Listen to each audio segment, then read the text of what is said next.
What's going on, everybody? Welcome to the stream. It's the God Logic Project. Today, we're going to be opening up Clubhouse for multiple people to come on up to have the conversation. And we already got a few people here that wanted to say hi. So let me go ahead and share this screen so that you guys can all see.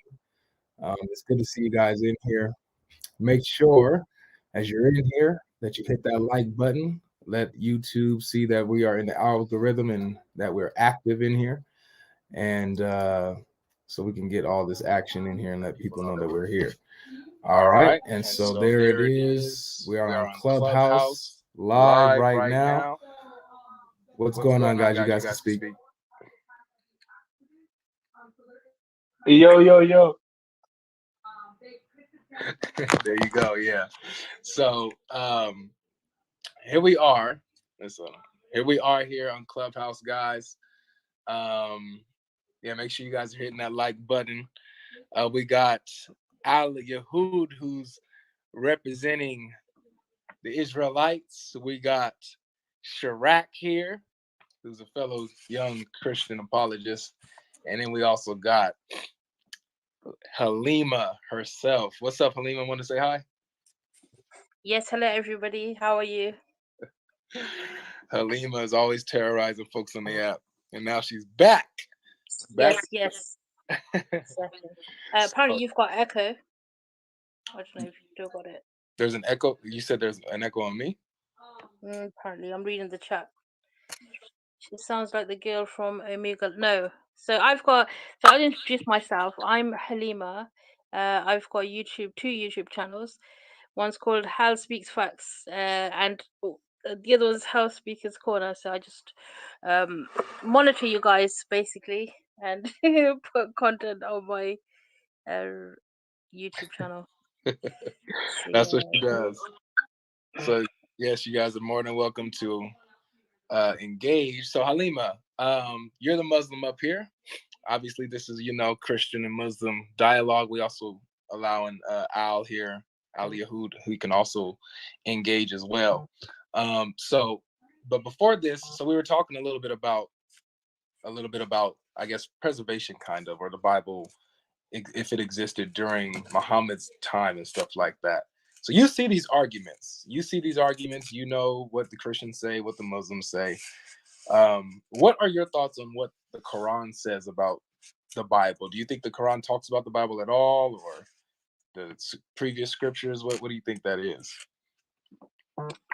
Okay, so personally speaking, the amount of research that I've been reading, the translation, it just mentions about people of the book, and I need to read more. Obviously, I've read it quite a few times in Arabic, but it just says that you guys have I've forgotten what it is. No, I'm just too tired. I didn't know I was going to be talking. I just want to give myself a shout out. You don't have to.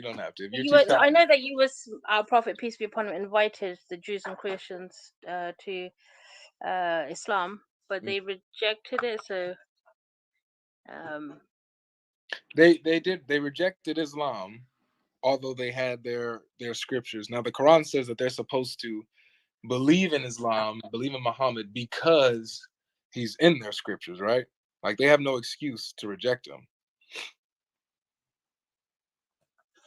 Yeah, it's all good. Okay, so Avery, I'm gonna go. I will come back again one day, just like I said. Muslim runs away. No, I'm really tired today. So I said we've only just done Ramadan, and I haven't fully caught up on sleep. But yeah. But anyway, I'll see you in Speakers Corner this week. Yeah, I don't go to 6'2" Jew. I don't really go to Speakers Corner, and I don't know any Jew that's 6 foot. It's usually half that size. Anyway, take care. We speak to you guys soon. Yeah, bye. Take care, Halima. All right, that's cool. So we have Patricia here, and we got Al still here. What's going on, Patricia? How are you? Patricia. I'm doing okay. I'm doing okay. God Logic, thank you. I want to give a shout out to everyone who's listening on this channel. I'm an ex-Mormon, and I challenge any Mormons that might be listening to get on these, come into the apologetic room and listen. I was never into apologetics, didn't know what it was even, but I've been on here a year, and it got me to listening. God Logic, it got me listening to these when I could sift through the debating parts and just hear teaching, like from Albie, from Brother Albie. Yeah. Albie Al. And when I was sitting in there, God brought back to memory, because before I became a Latter-day Saint, I was Catholic, and then the charismatic movement came through, and at age 16 I left with my father, and I became non-denominational. But unfortunately, in some, not all, but in some of the charismatic groups, they weren't stable. It's important, I think, to have a stable, when you join a church or group of people, hopefully it's stable. And especially in these days, we're being challenged by different belief systems and things. But God has watched out for me. And I've been a member of LDS for 30 years. And, I love the Savior. So when I heard the different teachings again, through the scriptures, the walk through the scriptures, the Brother Albie took us through and takes everyone through, it reminded me, and I said, oh, wait a minute. It was just like a light went on, and I said, but at the time that I joined, I didn't question much. So I feel for the Muslims, and I speak out to the Muslims also. Challenge your scriptures. Don't just take it because someone tells you, listen, question, and, pray. So I felt the Spirit, and I said, there's something wrong. And, I said, I'm in the wrong place. I'm in the wrong, with the wrong group of people. Not that they were evil. I'm thankful nothing happened to me. I can say I was never mistreated or anything. That's good. But I just realized that who Jesus is, and the Jesus of the scriptures as they are presented. And I do put that challenge out to Muslims. I can do that as being from a Mormon perspective. Thank you. Oh, that's awesome. Thank you, God Logic. Thank you for sharing your testimony. That's I'm sure that's encouraging to all of us who are believers, and like he just continues to show that God rewards our labors. Like he, even though when we plant the seed, he will water it. He is faithful to water it and to draw those who who are his. And so God bless you, Patricia. I'm so happy that you Thank were you. saved from I want to tell you, I enjoy your streams, especially when you go in and talk to Muslims, because I want to see how they react. Like here, you're presenting the Bible. Yeah. You're presenting the Bible. My gosh, you can't go. How can you argue? I start laughing. I'm like, when I see these things, I'm going, hey, he's got it right there. And these guys start. So Muslims, if there's any that come in here, how can you walk right up to them, God Logic, and say, here it is. Yeah. And they look at you. And I'm like, how can you, that's the Bible. It's Jesus. I love it. I love it. Well, I thank you so much for your encouragement, sister. I really appreciate it. Man, so let's get down to some stuff. Then we got Al Yahud up here, who is our Jewish guest on the stage. What's going on, man? Did you want to engage a little bit? Not much. Just if you need me for anything, I'm here for the Old Testament. Yeah. Okay. Well, since you're here, we don't have a Muslim yet. We could talk. We could talk about some stuff. Yeah.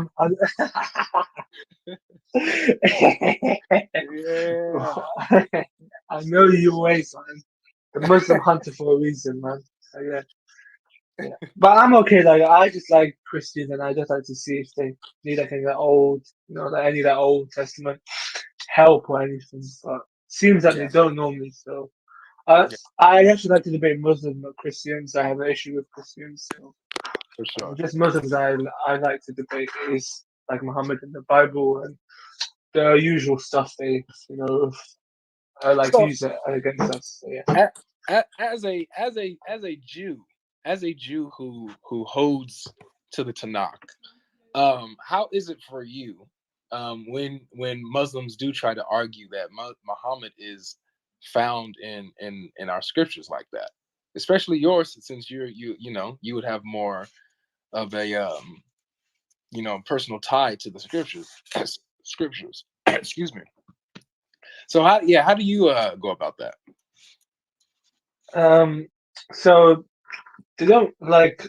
It's more like the corruption rather not than like Muhammad is like in the Bible, but Mm, it's like it's like the same thing. They always take stuff out of context. They hate it when we do the same thing to them, yeah. but they do it to us. But like Yeah. Isaiah 42, they just skip the whole. And then Deuteronomy 18:18. It's just to have the same arguments that they throw at us, even in even when I actually debate them in real life in Speaker's Corner, which I actually did on Sunday, but they cut the video where I did well against them, as they Yeah. always do. But it's just like they have the same arguments to you and to me. It's funny because they basically they formulate basically, so they have this way of like doing it against you, Yeah. and they do it the same way against me. Even though we're like two different religions, like I can read the language, you can probably read some of it, but they just come with the same approach as they do to you, as they do to me. So I mean, Do, like by that way, it's not so good. But yeah. do they ever try to quote the rabbis to you? Um, maybe once or twice. I think in a commentary to like Genesis 17, something there. They quoted it once. But no. I mean, they do their usual stuff. I don't want to mention it here. But yeah, that's like a different point. But yeah. That's all And right. we're not getting into that good logic. No, I know that Danny Davis, man. So I'm like, good, you're a man. good guy, so it's okay. How can I have you on the stage and not drill you, man? How can I not do that? This is I what mean, you drew can't our do it to logic. a Jew, man. Jesus was a Jew, so I wouldn't do that. But anyway, like I said, do add that my friend down below. I'm not sure what his username is, but yeah. It's all right. I'll let you off the hook. But anyway, yeah. But like I said, they use the same, stupid arguments for like around 1,000 years as well. They Yeah. use the argument. Yeah. Because even like Rambam speaks how they used their arguments like 800 years ago. Mm-hmm. So Yeah. now that's interesting. That is interesting. I'll say this again for the people watching who are watching live on the channel. Go ahead and hit that like button. There's over 100 folks in here right now. So go ahead and make sure every last one of you guys hit that like button. What happens if they don't, God Logic? If they don't, then they have exposed themselves as secretly kissing and licking the black stone. So don't out yourself. If you out yourself, we'll know. Okay. If That's there's right, any y'all. Muslims, if there's any Muslim, and that's Chris Claus, One Way Apologetics, by the way, y'all. And JC, thank you. And Danny, to you too, man. Thank you for the super chat earlier. I appreciate it. If there's any Muslims in the chat, or any really non-believer in the chat, you're more than welcome to come up. If you're a non-Christian, by non-believer I mean a non-Christian, you're more than welcome to join and come on up and join the conversation. I see a few people down here who are who seem like they may be. Again, guys, don't be shy to come up. Don't be shy to come up, engage. We're cool. We're cool like that. What's going on, Philip? How are you? I'm doing well. How are you? I'm pretty good. Did you want to say something? Want to share something? Yeah, I'd like to share something. When you witness to a Muslim, like they don't know the meaning of life. You know what I mean? So like we like the Christians, they know the way, right?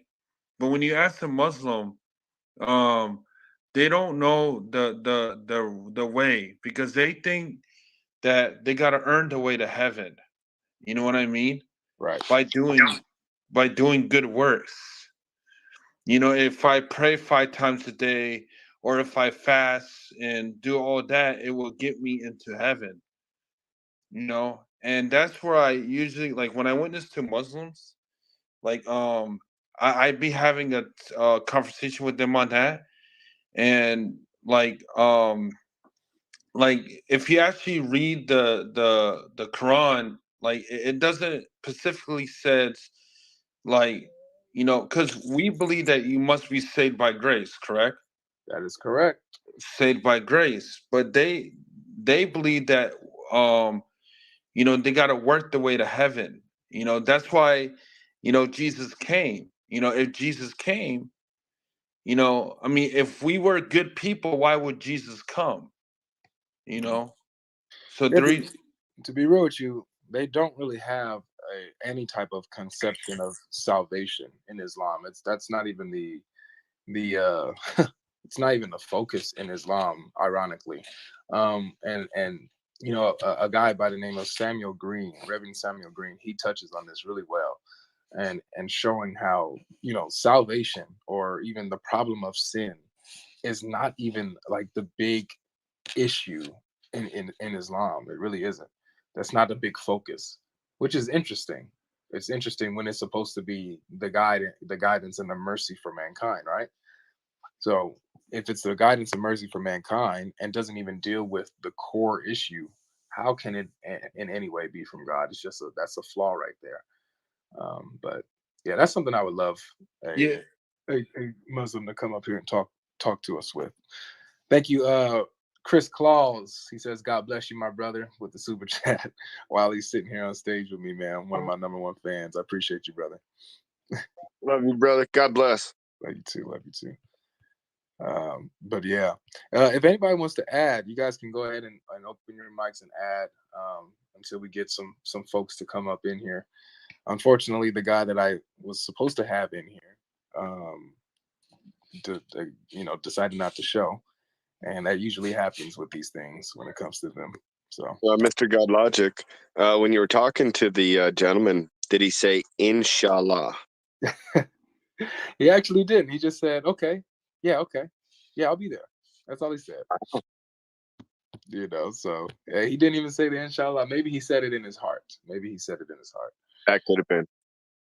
I think we have Brother Hussein here. Give me 1 second, guys. What's up, salam almost. You almost got kicked. You almost got kicked, Wyatt. That was close, man. It was close. Yeah. Hussein Rafid.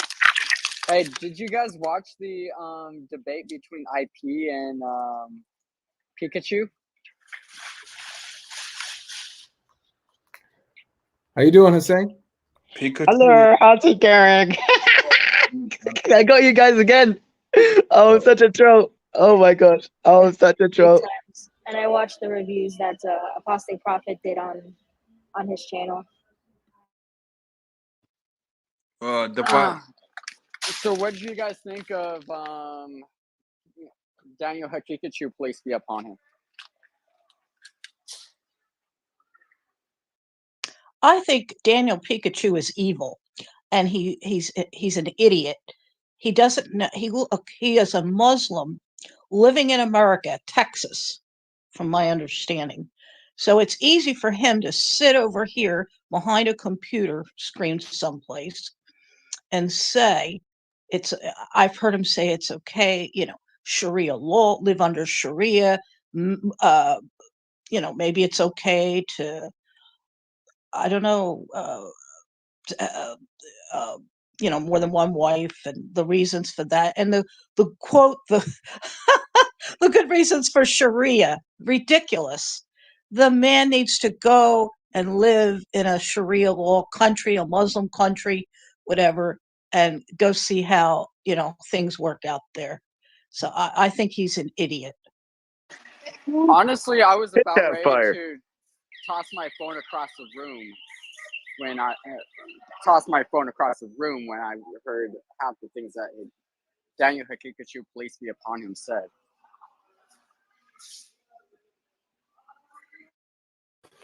Well, I personally would have to say that I appreciate Hakikachu for his honesty. Is the guy a scumbag? Absolutely, 100%. But he represents Islam for what Islam teaches. He says, this is Islam. You like it, you don't like it, that's your business. I don't care. And I personally have more respect for a man who lets me know where he stands, even if he's wrong, than, like most Muslims, one that would come up like an angel who is nothing but a devil. So I appreciate Hakikachu for his honesty.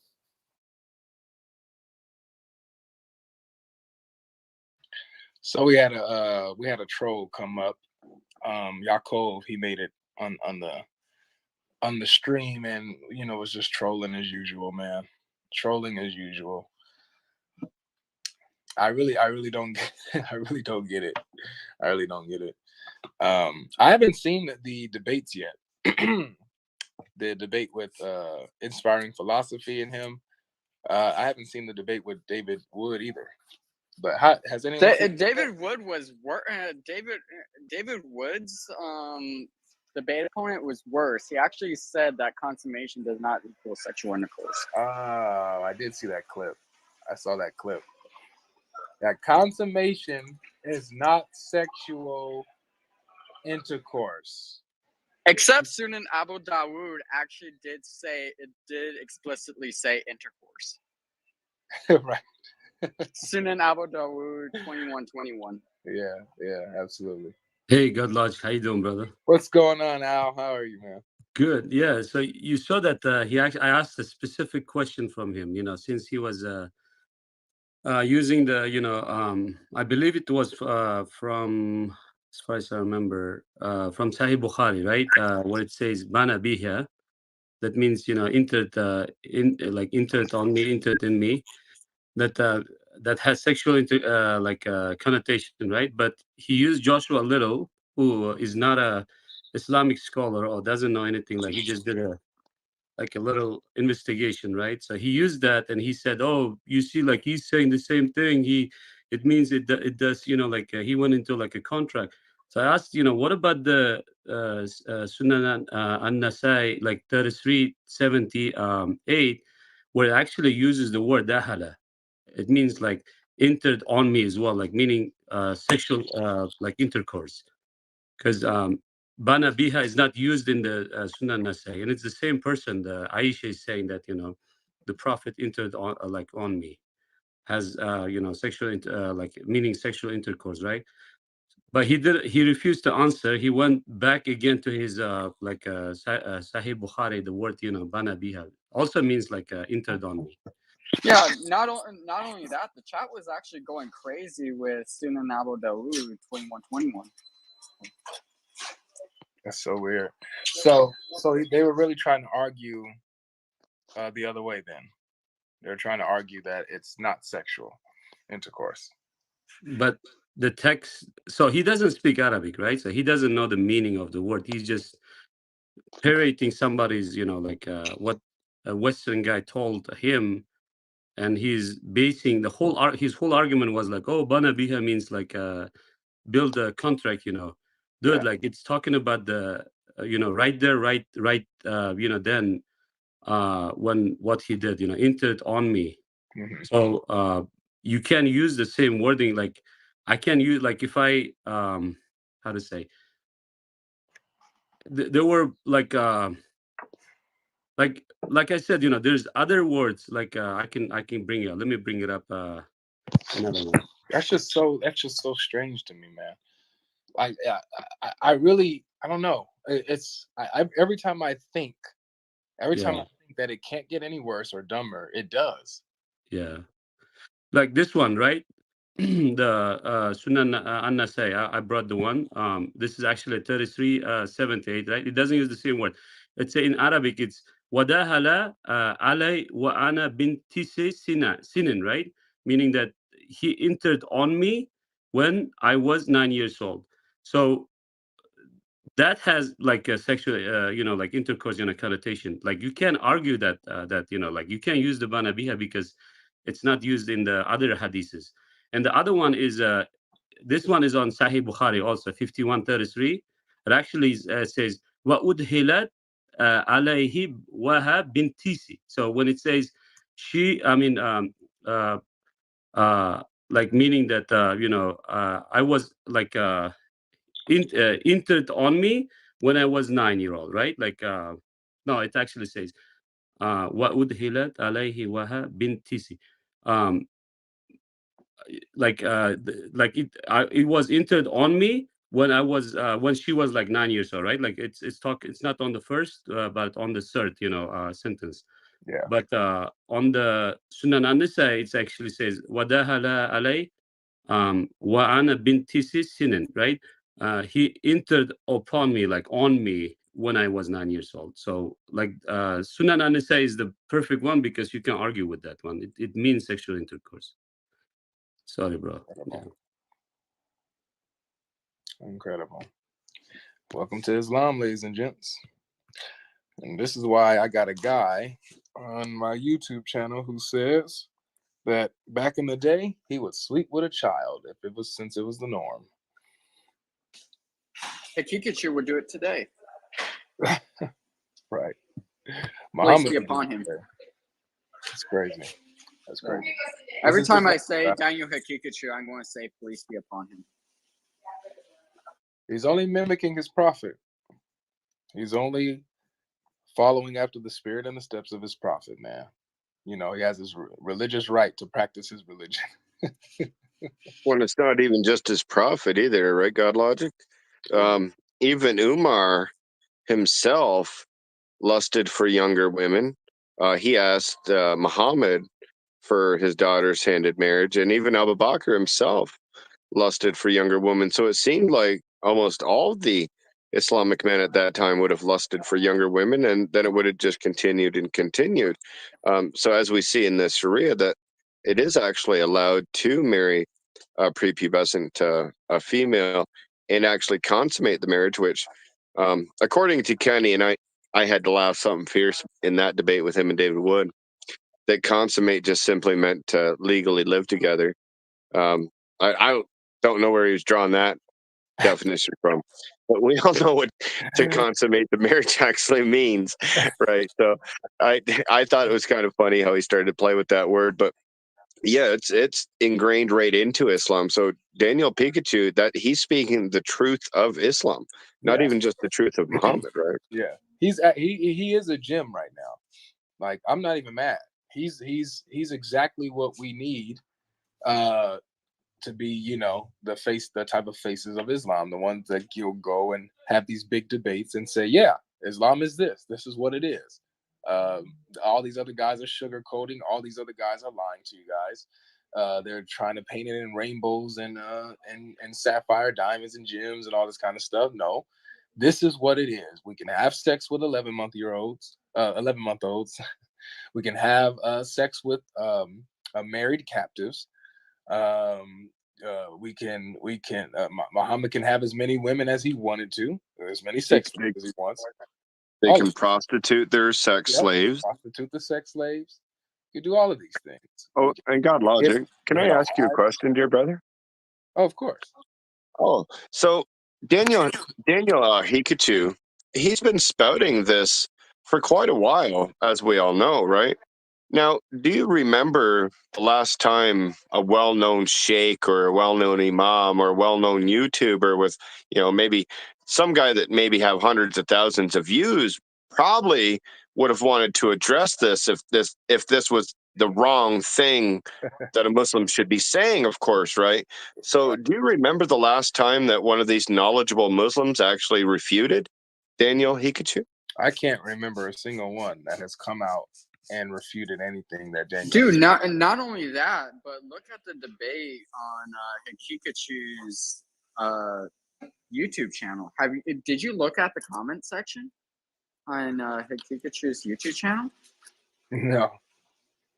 Dude, go look at the video on Hakikachu's YouTube channel, like right now. It is a gem. What were some things that you saw? I can't go do it right now, but what were some things that you saw? Hakikachu smashed the liberal Christian, and that was over and over and over again. Alhamdulillah, good job, Daniel. Dude, dude, if we had a Christian advocating the same or even similar things, or even alluded to it, this person would probably be canceled off would be canceled out of the Christian community. Yeah, no doubt. What's up, Draco? How are you?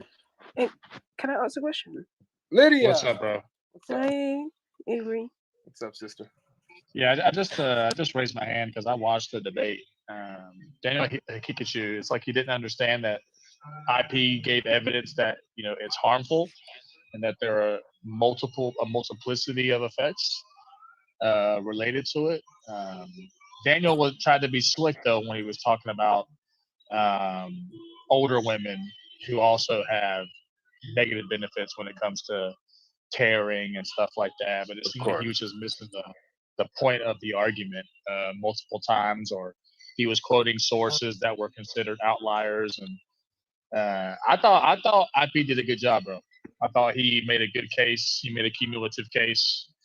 And fundamentally, Daniel's argument was, well, the reason why you think it's immoral is because of a Western ideology and how the Western ideology infiltrates the United Nations and imposes a Western ideology on Islam. Therefore, Islam is false because of a Western ideology. That was essentially his argument. He was saying that he was attacking the ideology, that the ideology is not superior to Islam because it's a Western ideology. That was essentially Daniel's argument. Allahu Akbar. Yeah, he did a great job. I think Daniel is more like where he studied, right? Like with the Godlaw, where he studied? Sorry, bro. No, I don't.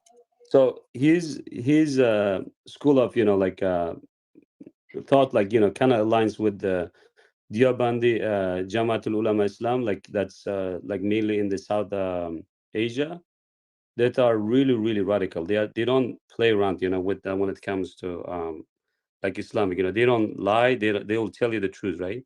Yeah. Because they think themselves of the ones that are like cleansing the kind of like the ideology and all that. But anyway, he's the one actually, if you remember, he was grilling Daniel was grilling Ibn Footnote.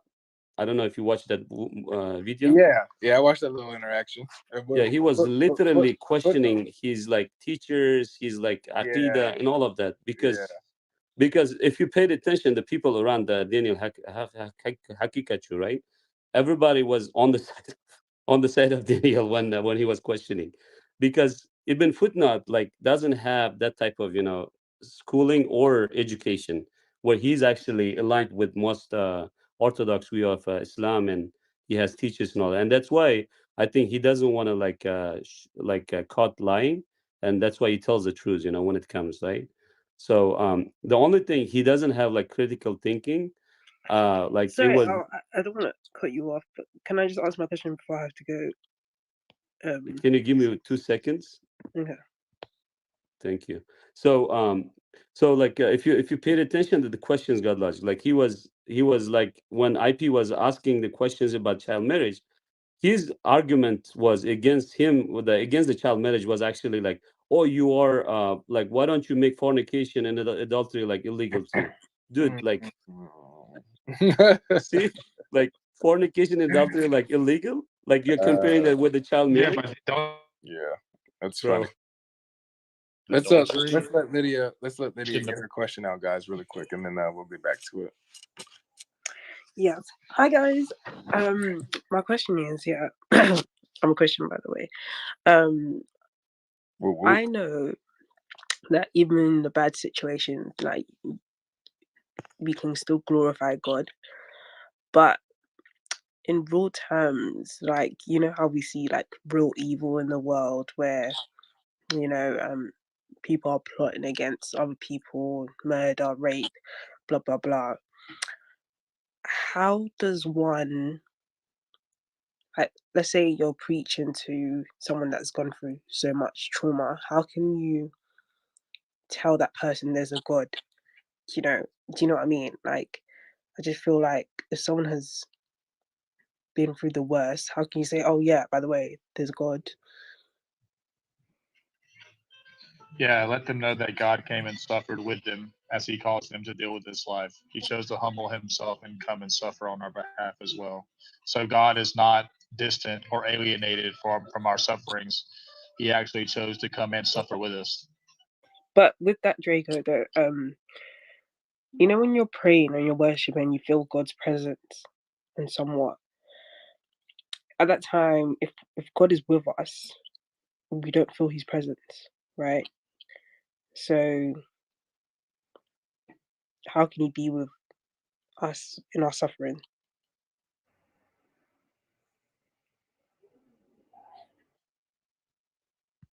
Hey, Draco, are you going to respond? Or? I didn't know if I wanted. I didn't know if I should take over the stage or not. I didn't know if somebody else wanted to respond. So it's basically her question is it's a good question, and it's a question raised quite a bit to a theist, and it has to deal with evil in the world, right, Lydia? Yeah. Yeah. Why would such an all-loving God have so much evil in a world like this? That's how it would go, right, Lydia?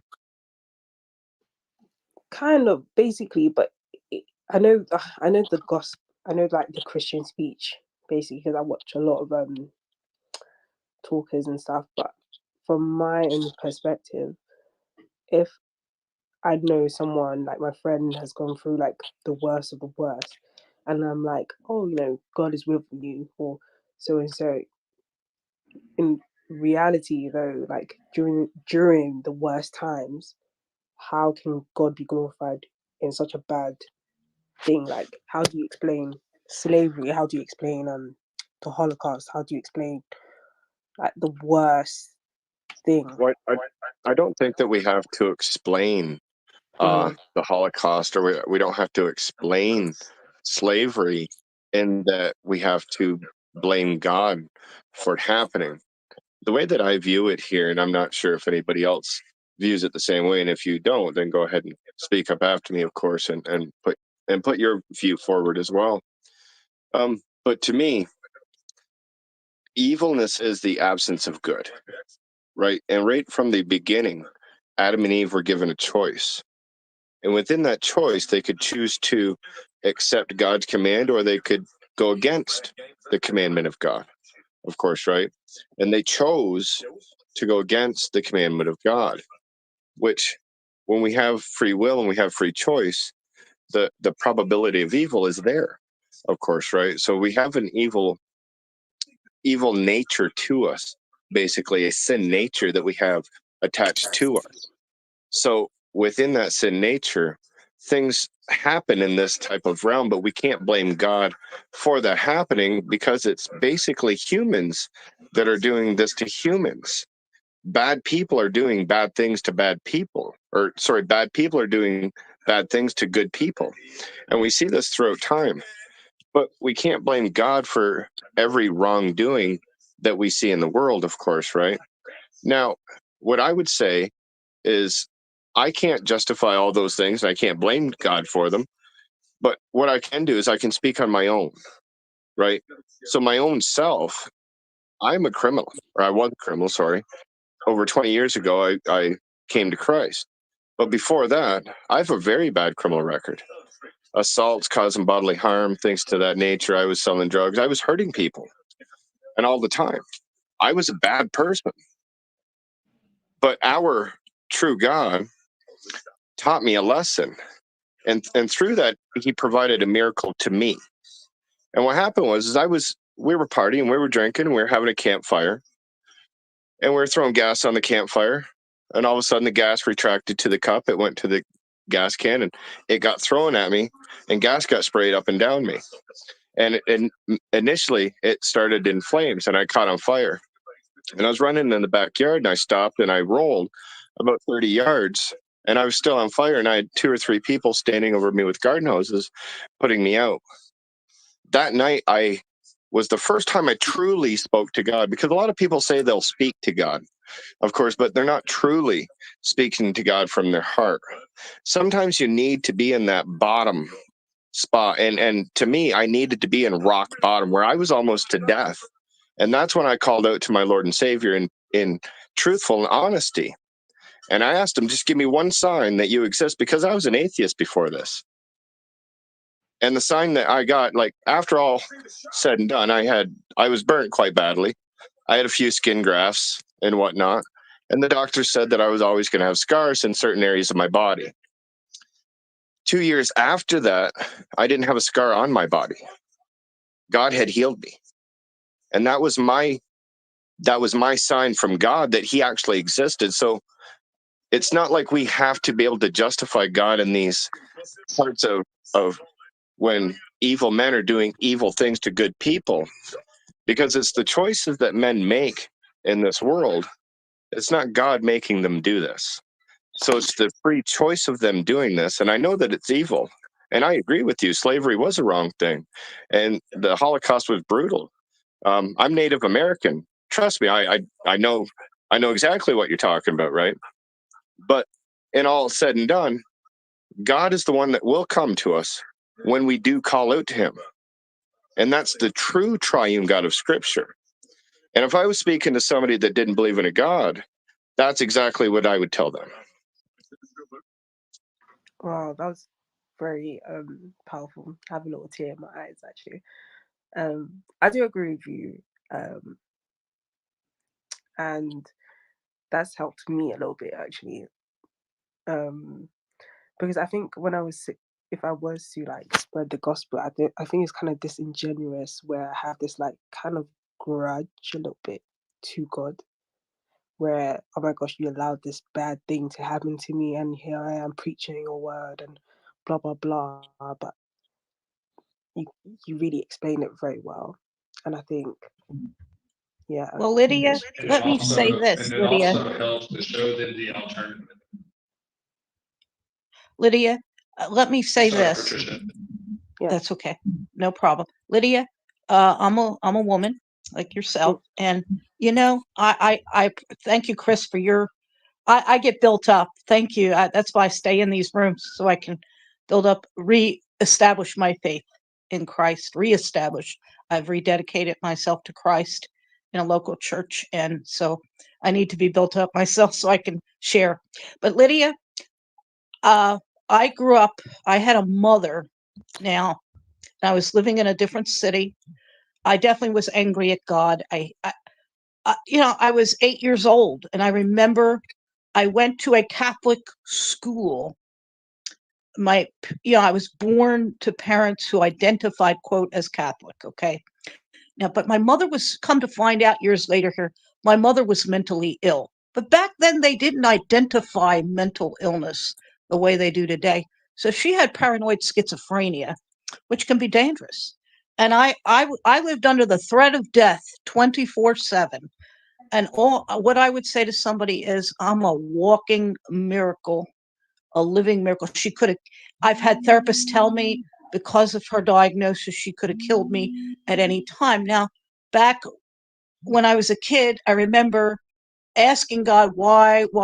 And I didn't hear anything at 8 or 9 or 10. But at 16, again, when the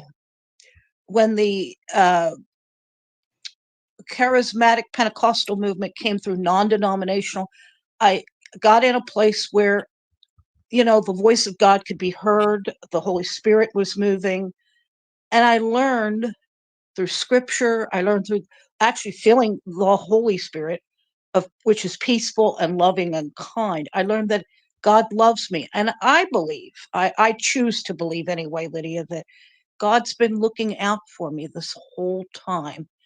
He could have let me die. He could have let my mother kill me, because I used to have knives held to my throat, and my mother just not be in her right mind. And, I do live with scars. However, I can share with others. Thank you, Patricia. I really appreciate your testimony as well. It's been it's given me a lot of insight as well. I think sometimes you forget Jesus wept. Like when I read that in the Bible where it says Jesus wept, it's like he feels what we feel. And Amen. It's just sometimes you do forget it. When you go through life, you kind of forget the word of God. I don't think that's why we always have to be in the word, so we recognize what seasons we're in. So I do appreciate it, brothers and sisters. Thank you. Amen, sister. And that's why Jesus is our true mediator, because he was truly man and truly God, the only one that can truly understand the full nature of God and fully understand the full what it is like to be human as well. The true mediator between man and God. Yeah, the verse says this in Hebrews chapter 2, verse 10. It says, in bringing many sons and daughters to glory, it was fitting that God, for whom and through whom everything exists, should make the pioneer of their salvation perfect through what he suffered. So we're not dealing with a master and a savior that doesn't, know suffering like we do. So that's scripture. That's true. Wow, that is so true. That's so true, you know. I hope you're It's so encouraged by true. this. I hope that you're encouraged. And Yeah, and I will say this: if you're talking to someone who responds in that fashion with an emotional response, it's also helpful to, bring their emotional response to a intellectual assent on the matter. Like if they want to have issues with God because of suffering in the world, then you just got to look at it. Okay, well, if there is no God, what does that mean? It means that the thing that you think is so bad just happens. It just is. It is what it is. Right. Animals and creatures have been dying and suffering for a millennia. Nature has decided that suffering is part of evolutionary process. Suffering happens. It takes place. But if it affects you to the point where you're not going to be intellectual about it, then what's the alternative? There is no God. Everything that happens just happens. Everything is fair game. Everything's survival of the fittest. Your suffering is irrelevant. I know that sounds harsh and you're not going to reach people, but at some point you have to elevate and love the truth of the matter if there is no God. Now, if there is a God, I always tell people all the time, like, listen, your response is assuming that the worst thing that can happen to you is things that happen into this life. A Christian would say, listen, God's called you to live this life. God's called you to go through hardships and suffering, but he's also called you to engage in love and joy and fellowship and companionship. And you got to understand, the worst thing in this life is not to go through suffering in this world or to lose loved ones. The worst thing that can happen to you is to die and be separated from God forever. You got to get your priorities right. Straight up. That's true. And with all that, are you encouraged, sister? Very, very, very, very. Good. Excellent. Well, I'm glad we can help. Yeah, I mean, just don't let an emotional response, make you feel pinned. To them, it's important, and how they feel about it is important. But remember, the objection is put in such a way, well, if your God is all loving, then why is this? It's emotional response from them, but they are portraying it as an intellectual response. Well, if your God's so loving, then why is this happening? Right. So you have to be aware of that. Fundamentally it's an emotional response, but they are phrasing it in a way where they're trying to make you think it's an intellectual issue. Then have the intellectual conversation. Okay, well, if there is no God, the thing that you're talking about, your brother died. Okay, everybody dies. It's just part of nature. Right. Everybody's going to die.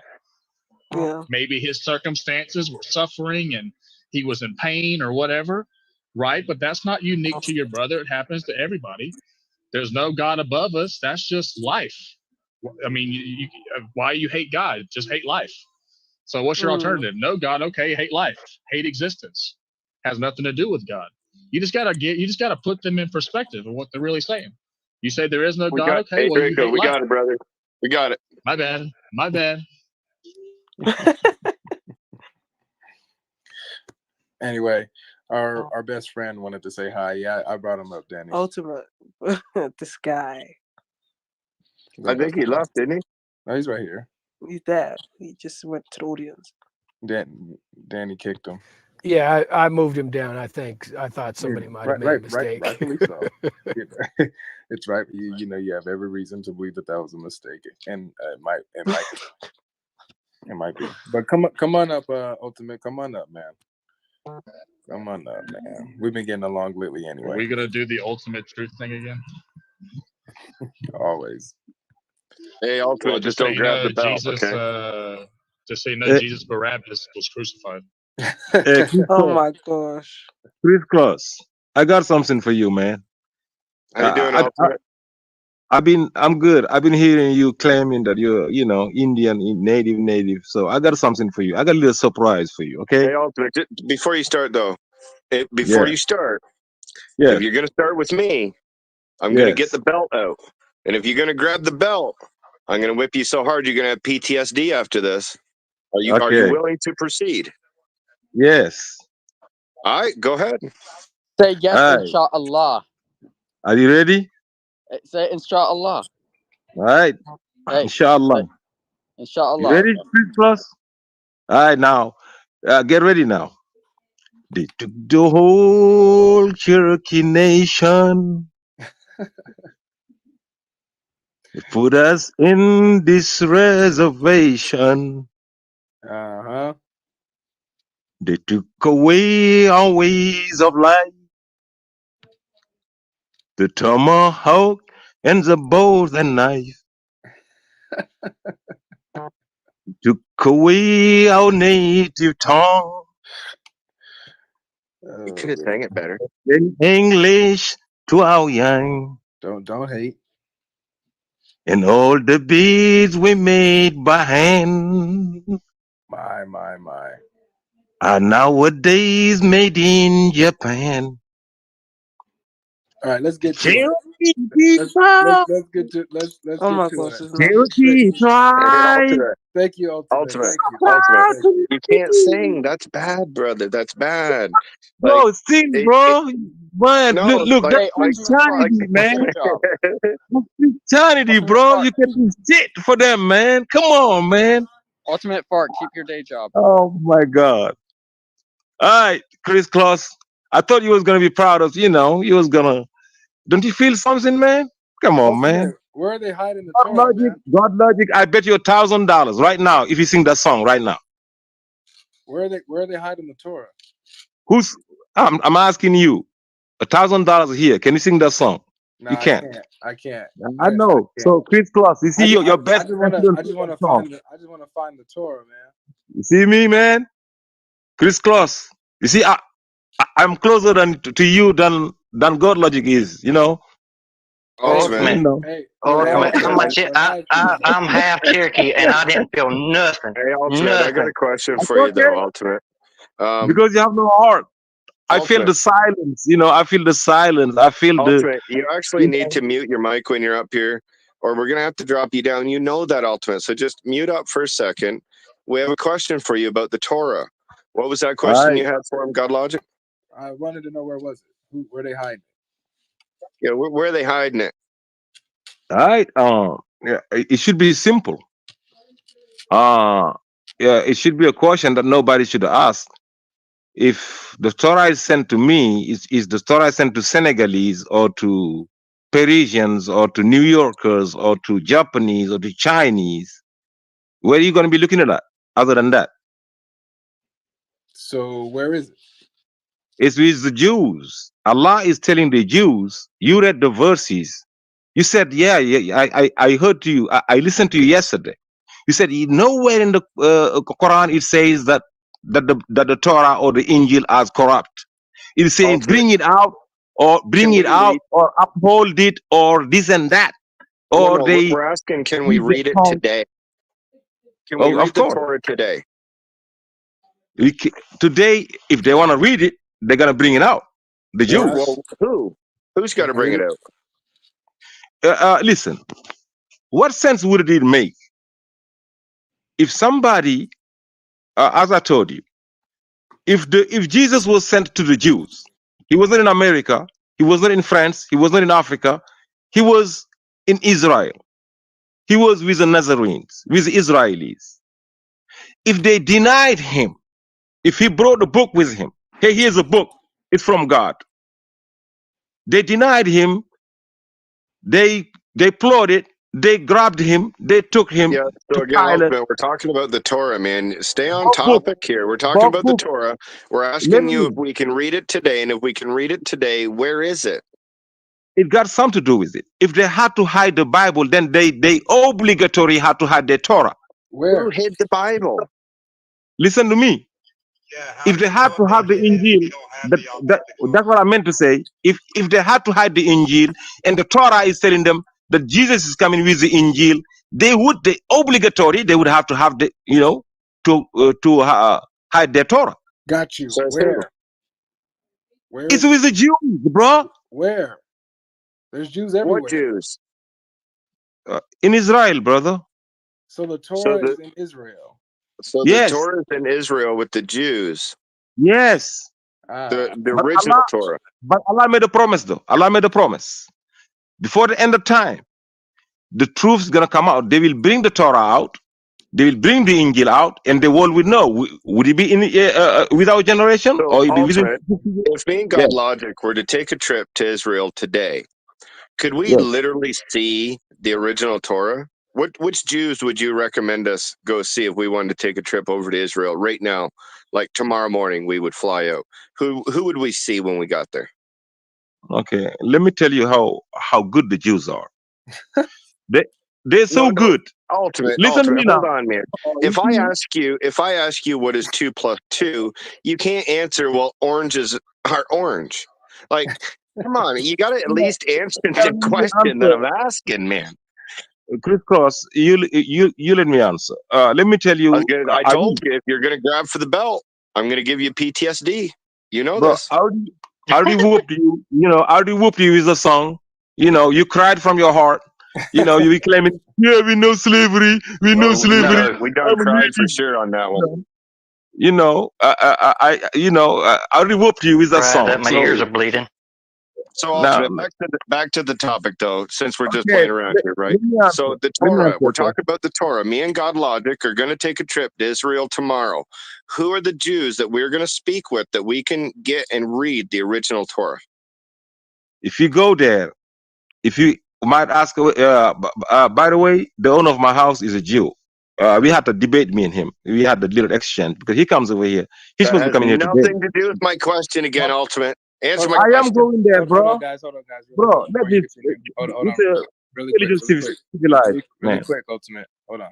No, No, hold on. No. Hold Let me answer. on, dude, mute your mic. I just said hold on. You're gonna answer in a second. Mute your mic. Damn. No, no side. You're more than welcome to stay here, but this is being streamed, bro. So, you can stay and engage, but we usually do things privately, so it's up to you. Yeah, it's being live streamed right now on YouTube. No side. Bro, everything I say is ready. I'm ready to be spread. I got nothing to hide. I'm ready for anybody to hear what I'm not hiding anything. Then quit grabbing the belt and answer my question. If me and I God am Logic were answering to your go to question. Israel tomorrow, who we see to see the original Torah? Okay, you can see any Jew, but guess what? What are they gonna tell you? They will tell you, "Are you a dummy?" We made sure.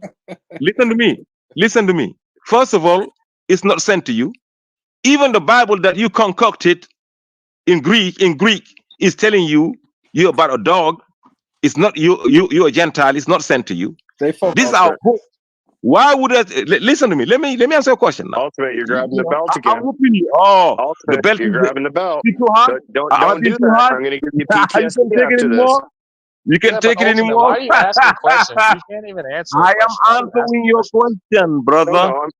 No, Ultimate. We're trying to build here. Okay, so you said that I can go to Israel and just ask any Jew. So does that mean all of the Jews in Israel have read and are reading and are following the original Torah? None of them is following the original Torah. Well, you're telling me that I can go to any Jew in Having a Israel book. and I can get the original Torah from them, but they're not following it. How do you know? I know because I know what they're practicing. I know what they're saying out of their mouth. So I you know live in when they Israel right now, Ultimate? Listen to me now. No, just When a I second, hear Ultimate. Just the a second. rabbi- We're building here, Ultimate. We're building. So do Bro, you you gotta live let in me answer Israel now. right now? No, you gotta let me answer. Okay? Well, the question is, do you I'm live just in saying. Israel? I won 5 times, and everybody knows it. Every Okay, so time you went to the Israel live 5 of times. every time the live of God Logic goes off, it's because of you. Who's You this can't everybody conduct that knows yourself. you went to Israel 5 times? You can't conduct yourself. You can't, Chris Cross. I No. told them 1 Ultimate. million times. Ultimate. You said that. Last time he organized a live, he said ultimate truth, whooping the Shia or the Sunni. I came here, you fucked it up. You know, Hey, you did. Language. I'm just saying. We're live You know. streaming, Ultimate. I can't have you cussing up here, bro. Yeah. Sorry. I'm just saying, learn something. When he came, he said, "Oh, my bad. Just hold That's on my a second fault." here, Ultimate. Just chill a Learn second, from your because you mistake, said that. man. Ultimate, Learn you from gotta your chill mistake. you gotta chill for a second, Ultimate. You said that all of the Jews in Israel do not follow the Torah. So I'm questioning that statement that you've made. How do you know, since you don't actually live in Israel, if the Jews follow the Torah that they actually have in their home? Are you all-knowing?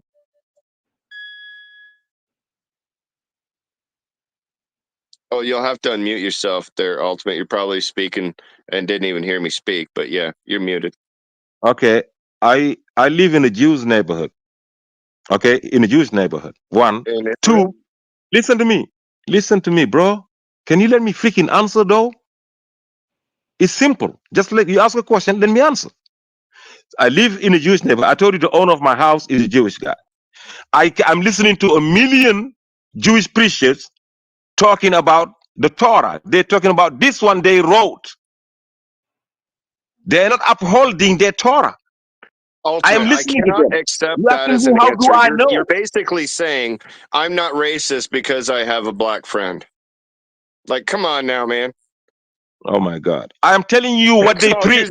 you're saying that the Jews don't I follow am the telling Torah you what the because I have a Jews are landlord that's preaching. Jewish. Come on, man.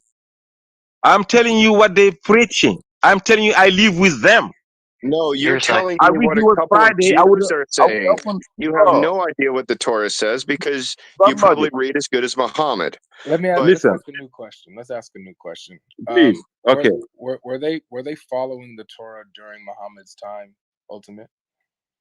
If they would have been following the Torah, verse chapter 43, chapter 5, verse 43 said, why would they ask you to judge them with the Quran, i.e., when they got the Torah and chose to disregard it? Yeah. So then, telling you they're not judging by it. But they had it in their possession. They have it as of today, 2023. Gotcha. And so the verses that say that that there are some of them, because it talks about how there's a party of them that don't follow it, right, and they conceal and hide the verses and distort with their tongues and all this kind of stuff. But then there are some of them that actually do uphold the scripture, right? Right. So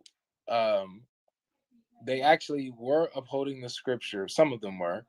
And so yes. can we find those Jews who are rightfully upholding the scripture today? Have you ever heard of the Karaites? No. Okay. So you're ignorant. Type it in. Karaites. Type K-A-R-A-I-T.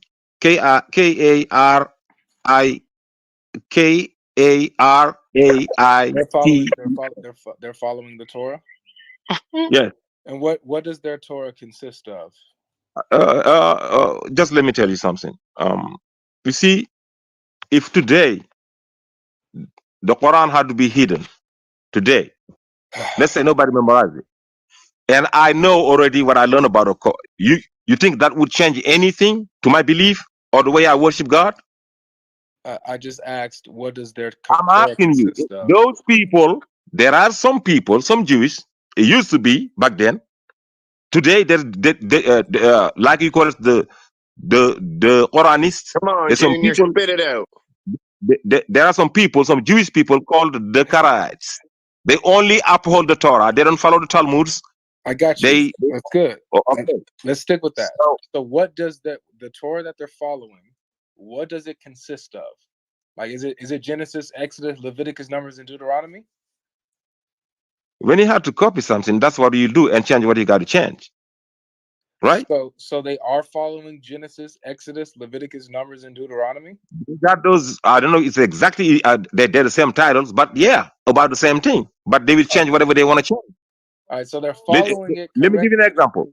Let me give you an example. Wait. Let me give you an example Hold on, of This is changes. good. I look. I don't need an example. I understand everything you're saying. So they are following correctly the Torah. They don't follow the Talmud. They just follow the Torah, and they do it correctly. Beautiful. And it is in their Torah. It's Genesis, Exodus, Leviticus, Numbers, and Deuteronomy. Bro, I said I don't know. So wait, how do you know that they're following the Torah? Listen. You don't know what the Torah is? If I give you a car, I said, hey, here a car, man. Can you keep it for me? And you went and hide the car. And I know you're hiding the car. I know you're hiding it. And then somebody is asking me, hey, Ultimate.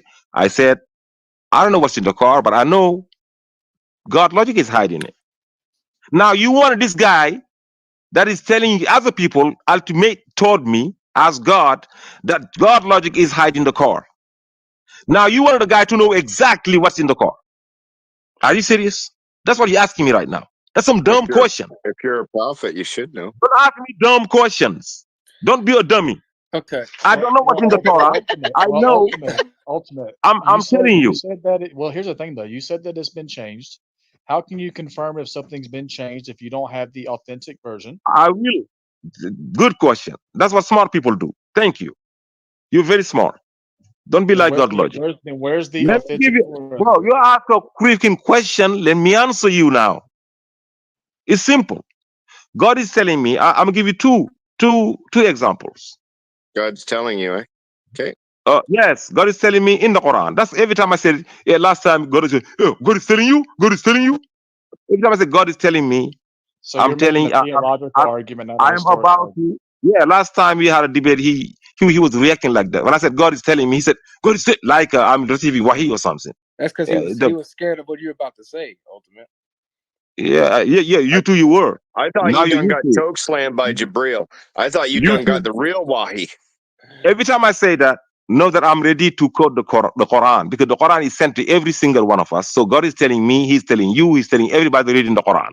That's what God is telling me. God is telling me in the Quran that Abraham have two sons. The first one was Ishmael. Where's the Quran The say second that? one. What? The Quran says that the oldest son was Ishmael? Of course. Oh, okay. Where does the Quran say that the first one was Ishmael? Quran says, talk about the firstborn. Then when he was ready to get sacrificed, and God switched. No, God. Ultimate, hold on here. God Logic made a good point. Why are you cutting me off, bro? Let me make a you point. said But I that was Ishmael. answering somebody else's No, point. hold on here. Look at Hold on the here, two of you Ultimate. You said cutting me that off. You Ishmael don't was ask the a question. oldest son and Isaac was the second one. Where does The your one Quran who state asked me that a since you're question. Quran only Muslim? Look how that's ridiculous. The one who asked the question is not asking us a question. He's silent. He's being really, really a nice person. That's why I said he's smart. He's listening to me. Now, the one who did not ask questions are the one cutting off. You and God. I'll just answer the question. No, I'm not going to answer a question. I'm answering his question. Can you shut up and let me answer his question? Respect him at least.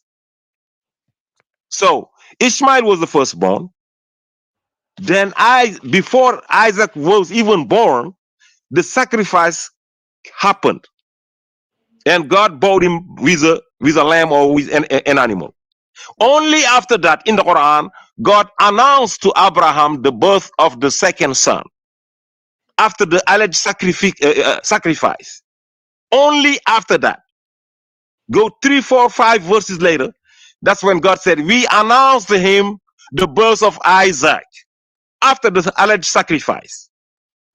Now, in the Torah, it's telling me that Isaac was the only son. How in the heck Isaac be the only son? Where does it when say Isaac this? was in the actual Torah? In the Torah? Isaac was the only son. You don't know that? It says this in the Torah? Yes. Where? You didn't know that. I didn't really Damn. have the Torah to see that. Where does it say this in the I said, Torah? I am proving to you. He asked me a question. Prove to me that Torah is not the original one. So that change in the actual Torah is a change. Isaac could not be the only son. Wait a second. You're saying Oh that my this is God. in the Torah. The Torah they wrote, the Torah they created. Who You asked created me it? a question about Leviticus and Deuteronomy. I said that it might be, but they wrote another Torah, Wait, but you right? said that the Torah has not been changed. Now you're saying that it has. No, the original Torah hasn't been touched. They wrote as a book 276. They How do wrote. you They know said what you in know? Hazam and in Indillah. They wrote as a book. They said this is the Torah. All This right, is not the so Torah. The Torah is hidden. how do you know? Because when you go over to Genesis 22 and it talks about Isaac as being the only son or the unique son of Abraham, how No, do you not know unique. how do you Don't know say unique. how do you know that wasn't that's what the Hebrew word means? How do What? you know that that's not that wasn't there in the first place? Bro, if we here trying to go to see what the only means, I know I heard the guy debating Ahmed Didat and said the only begotten means the unique. The only already means the unique. Only means unique. Now begotten is thrown away. That's the dumbest thing. The only Focus the on the only question. begotten son means Focus a on the unique question. son. Focus on the Only means question. unique. Focus on the question. Focus on Now the question. I am not. You're going to distract me. I can teach you How do you your own language. know? How do you know I know that the it didn't grammar in say English. that? I speak French. I speak a lot of languages. I know grammar very, very, very well. Not to Good. be asking Focus on the question. What question. does only means? Focus Only on the means question. only. The only one. Only means Ultimate, I'm one. losing my patience, man. Yeah, I know you Losing my will because I'm patience. destroying you. That's what I Focus. do. All right, good. Focus on the Yes, question. Focus on the yes. question. How Don't do you ask me what know? only means. Don't freaking How do ask me you what know? only means. Only means only. Interrupt me again. You're gone, man. I know you will. All right. So how do you know that that phrase, your only son Isaac, was not there originally? Could Isaac be the only son? Yes, in the sense that it says it. In the sense that it says it. What do you mean? What sense does it say it? What does only The means? word means unique. So The now Hebrew only word that's doesn't mean used. only now. It means unique.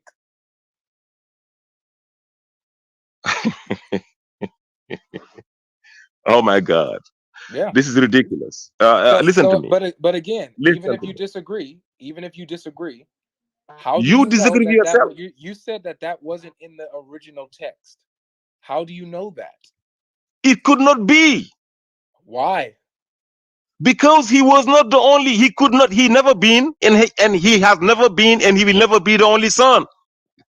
But so You understand? again, If you're born, if you got a disagreeing. bigger brother, Ultimate truth. if You if your father disagreeing with had it doesn't another son, you disagreeing with it doesn't mean anything. I If I said if your disagree, father has another son ultimate and you truth. born, how can you If be? I How disagree, could you if be I the only son? disagree, okay, for example, can you recite chapter 12, verse 1, 112, verse 1 of the Quran? Recite it for me out loud. Go ahead. English, Arabic, it doesn't matter. Just say the verse for me. Who? You. You talking to me? Yes. To decide what? Recite chapter 112, verse 1. No, I'm not deciding anything. I am not doing nothing for you. You make your point. You decide what you want. You don't play games. All right. And that was that.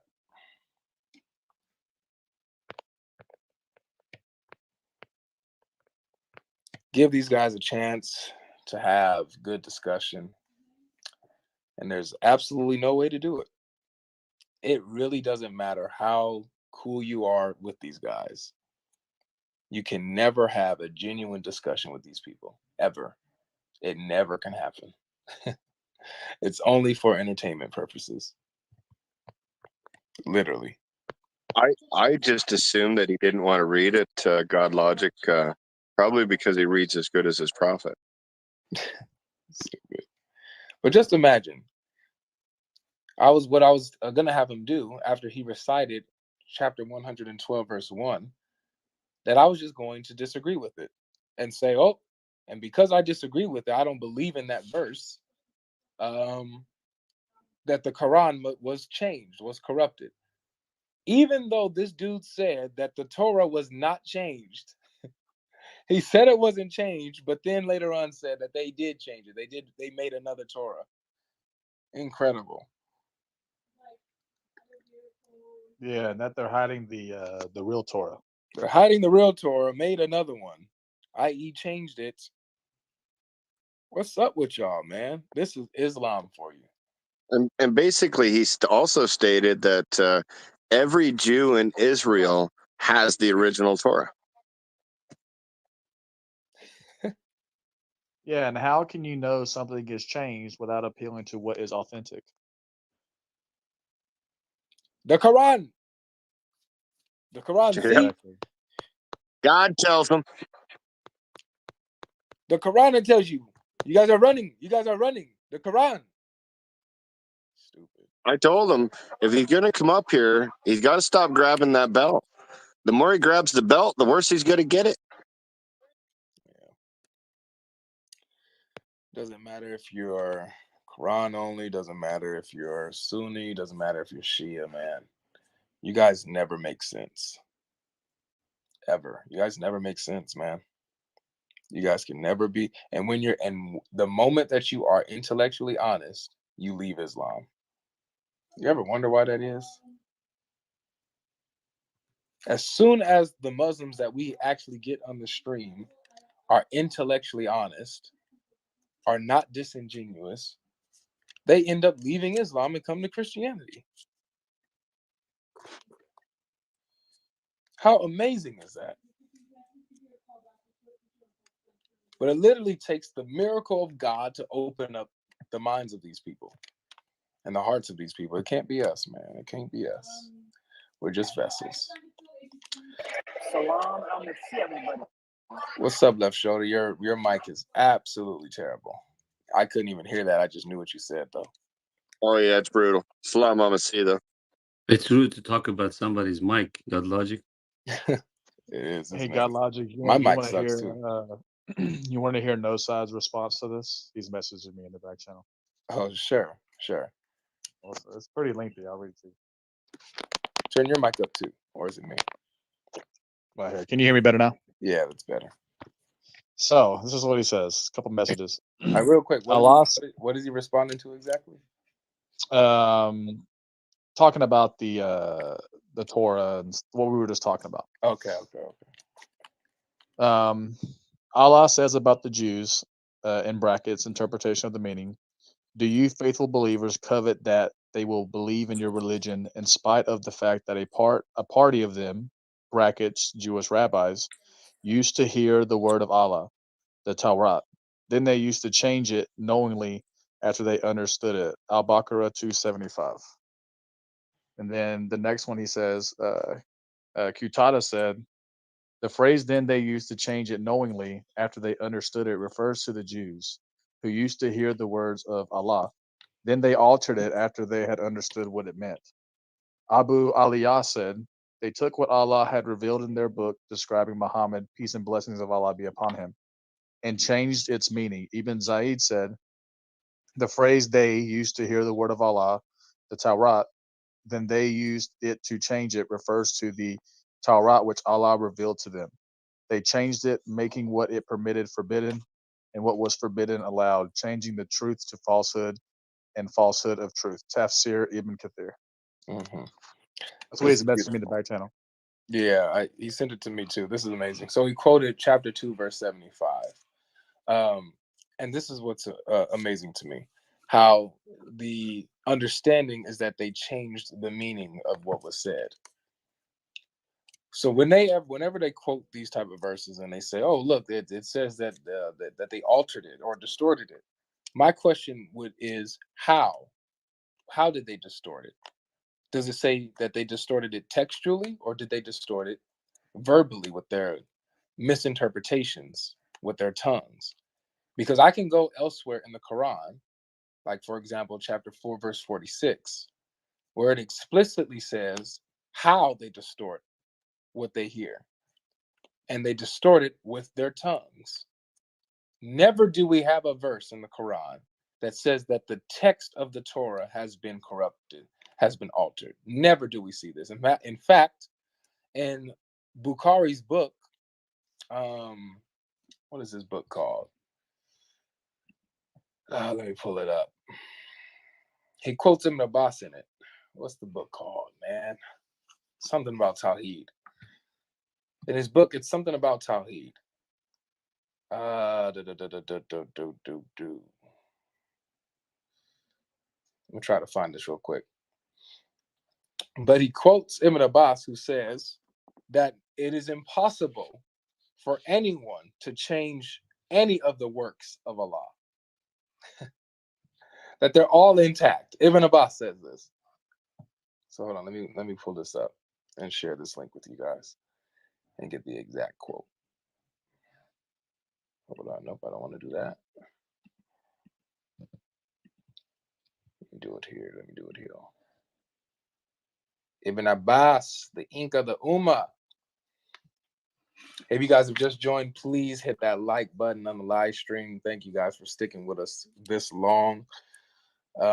If you guys are in the audience on Clubhouse, you're more than welcome to join and talk to us. Join the conversation. Yes. Hey, is my mic working better? Nope. No, not even close to being better. No, sir. No, sir. Sorry, man. Sorry, Isaiah. All right, let me get this quote. So this book is called, the Book of Tawheed. The Book of Tawheed, number 100, the Book of Tawheed.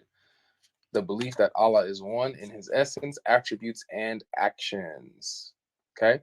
And when we scroll down, so it has certain references in Roman numerals. And then once I go down to the right one, he quotes Ibn Abbas about the revelations of Allah, Torah, Gospel, and the Quran.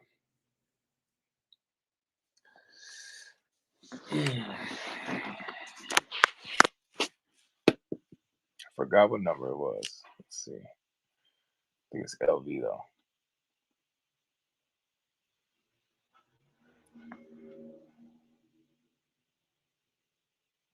Let's see. Let's keep going. Almost there. Yes. Here it is. All right. Ibn Abbas said, okay, so they're talking about a verse, by the mount and an inscribed book, chapter 52, verse 1 and 2. Qatada said that Matsur means written, Yatsurun means they inscribe, and the al-Kitab, people of the book, is the whole of the Quran and its source. The al-Kitab is the whole of the Quran and its source. He does not say anything but that it is written against him. Ibn Abbas said both good and evil are recorded, and in chapter 4, verse 46, when it says they distort, right, means they remove, but no one removes the works of one of the books of Allah Almighty, but they twist them, interpreting them improperly. Okay, this is Ibn Abbas. This is Bukhari's book of Tawheed, the Book of Tawheed. If you go all the way down to Roman numeral LV, you get Ibn Abbas's quote here, that no one can remove anything within the books of Allah. Nothing. They can't change or distort anything textually. The only thing they can do is twist and misinterpret them. Alhamdulillah. So I hope that. Let me put this link. This is translated by Aisha Buyuli as well. Try to put this in a link for us.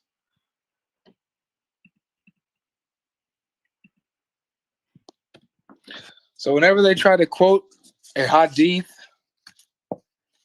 or a tafsir, saying, look, the tafsirs, and the hadiths agree that the Torah and the gospel, that was corrupted, it was changed or whatever. Give them this quote from Ibn Abbas. that no one can remove anything from any of the works of Allah, any of his books. And his beard was stupid long and filled with all types of red. Yeah.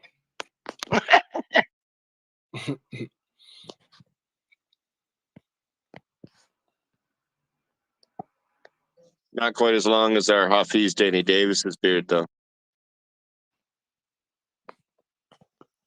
Yeah, he has to tuck his in his sock. You know what I mean? All right, there's the link right there, guys. There you go. Let me go ahead and share it here. Brother Avery, it seems like to me that they hate Allah and they hate Muhammad because they keep throwing them underneath the bus, and we just quoting exactly what the verse says or the scripture says. You know. I wonder where Scott is when the Muslims throw their folks under the bus, man. Oh, I got it for Big Brother Scott. You got to go ahead. Because we all know what Big Brother Scott says here on Clubhouse, and since my big brother ain't here, I gotta represent my big brother Scott. So we have a Muslim in the room, and they start throwing that Quran, Muhammad, or the scholars under the bus. That ain't gonna happen in our rooms. Now with Big Brother Scott in there, he'll step up there and be like, "Ain't no one gonna throw Muhammad, the Quran, or Allah under the bus unless it's gonna be me." That's right, unless it's gonna be me.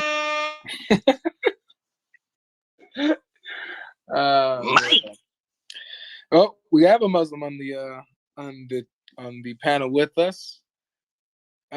King Pro, what's going on, man?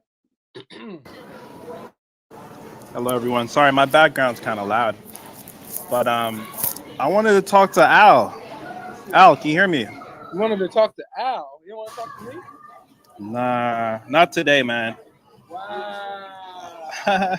Dang, cuz. I'm a little. Next time, don't worry. That's no love right there. That's no love, man. That's none at all. He can't handle it. I'm the one who invited you up. Al didn't. Al messaged me and said, "Don't bring up King Pro." I seen the message. Okay. No, in that case, I don't want to force it. I actually messaged Al privately, because I wanted to talk to him one-on-one, but I'll leave it alone if he's not comfortable. Are you challenging him? I was just kidding, by the way. I was just kidding. Al, you there? You there, Al? Al-Masihi, my dear brother. Sometimes Al gets away from his phone, and you just gotta have that loud voice. You just gotta let me speak because I got that loud voice. Al, brother Al. All right. Well, until he gets here, it's all good. Yeah, I guess I sent him a message. I'm sure he's read it. Basically, just asking if he'd be open to talking one-on-one. But if not, that's fine. I can unfollow him and just leave him alone. What topic did you want to speak about, though, King? I just wanted to find out about his story, basically. I understand he's an ex-Muslim, right? Yeah, I'm pretty sure he wants to. He's probably busy doing something right now. I'm pretty sure he's more than willing to talk to you about his story and stuff. He said he'd be open to it. I think he is. Is that what he said to you? Did he say that to you? Nah, he never responded. So I'm not sure. We're all ex-Muslims, aren't we? Al's a good dude, bro. Yeah, Al's a good dude. He probably talk to you. Yeah. Give him a chance to respond. He probably hasn't seen it yet. So. All right, cool. So I'm gonna go away. You guys enjoy. Oh, don't go. I was gonna say, King, we're all ex-Muslim. If you want to ask us our story of leaving Islam. Well, actually, Brother Chris, we are, because they say that we're Muslim from birth. So actually, we are ex-Muslims. Amen. I'll get to you guys one by one. All right, one by one. I want to know your opinion. King's gonna climb the ladder. I want to know your opinion on whether or not God can enter into creation. That there's this big old rift between Muslims and Christians when it comes to this idea. What I don't think I've ever asked you this or got your thoughts on this before. I don't know. I don't think so. That's my opinion. According to Quran, I didn't see anything like that. Do you think that it's, if he wanted to, that he could? Like if he wanted to appear in creation, that he could if he wanted to? I think that's I don't think it's befitting of him. I don't know. To be honest, not something I really think about. Okay. So there's a verse in the Quran that I like to show Muslims and get their perspective on. It's the story with Moses and when he asked to see God. Are you familiar with that passage? So as to look at the mountain, he'll reveal himself to the mountain. Yeah, I remember. Yeah, that one. And so how it says that God appeared, Allah appeared to the mountain and caused the mountain to crumble. And Moses fainted at the whole experience and stuff like that. Yeah. So it says that Allah appeared to the mountain. Like he actually revealed himself to the mountain. So wouldn't that indicate that he can actually appear in creation if he chose to do so? I think the Quran has a very it uses subtle language. I'm not an expert in Arabic, but it says the heavens and the earth came together willingly, and it says it uses all these type of languages. So I don't necessarily think that's like proof of God like appearing or anything. I think it's just it's an expression for God's majesty being revealed or something. Well, again, not a big deal to me. So it does say that, and you're Sunni, right? Too, right? You're Sunni. So I'm Muslim. So you have this verse that doesn't really say anything about his glory or any type of manifestation like that, but actually Allah himself appearing to the mountain, and such a appearance caused the entire mountain to crumble and Moses to faint. So it's something that's happening in actuality and in reality, that Allah actually did appear, whether or not it was his fullness or maybe just a glimpse of himself. That's neither here nor there. But the fact that he did that he was able to appear to the mountain, shows that he actually indeed can enter in creation, right? I don't think so. Or not? Like I said, it's just a form of expression. I don't think it's like a literal expression. Yeah. What about when he descends to the lowest heaven to hear the prayer? That's a hadith, right? Yeah. Yeah, I don't know. Again, it's not a big deal to me. It's not really something my faith is based on. So you don't have a problem with the Christian concept of God being able to come down and walk amongst us if he chooses to? Yeah, that doesn't make any sense to me, man. I'm gonna be honest. Why doesn't that make sense? But yeah, why doesn't that make sense? What is your gripe against that, about God coming down and walking amongst us if he chose to? Well, if you're referring to Jesus, right? Jesus. We're referring to God who comes down and takes on the form of Jesus. Takes on the form of Jesus, or is Jesus? Yeah, so God comes down and takes on a human nature, who is named Jesus. So that's when you say takes on, I'm asking, what about that God coming down and walking amongst us if he chose to? What about that does not make sense to you? Okay, when you say takes on human nature, are you saying mimicking human nature, or is human? Well, I'm just saying takes on human nature. But regardless of that, whether he mimics it, whether he takes on the human nature, like adds on that nature to himself, that's neither here nor there to my question. My question is, what is your issue with God coming down and appearing to us and walking amongst us if he chose to, however he chose to do it? I think God is just beyond that, honestly. Beyond what? Beyond coming to the creation. Where do you get that from, though? Just how he's described in the Quran. That's just my impression. So that's what I'm saying. If you're going off how he's described in the Quran, he's described as one who appears to creation. So where are you getting that it's beyond him to appear to creation and come to creation. And he does When that when you're saying appear, you're meaning like physical. Like I said, I don't. That's not how I understand it. It's more of like it's His Majesty's manifested. But it You doesn't know? say that. Right, but it doesn't say he's physically looking at the face of God. Well, it So, says that he actually appeared. He it doesn't actually say appeared. yeah, but you can appear. You can make yourself present in different ways. You know, it's not Okay. just like How can you make yourself present without appearing? That's what I'm saying. Your presence can be felt in different ways. So Allah's presence was felt on earth to the mountain. It was. All I'm saying is this: the expression of His Majesty was revealed to the mountain. That's what I get from it. That's fine, but that's not what it says. So like if That's I was how I understand it. So now when you say that that's not what you get from the Quran, that God can do such and such, what you're doing is you're showing me that you're not using the Quran to come to your conclusions, but you're using your own understandings and biases to come to the conclusion. It's actually what you're doing. Really? So when I take the verse and it says Allah appeared to the mountain, I'm wrong for saying, oh, Allah appeared to the mountain. Allah's majesticness was expressed. Right.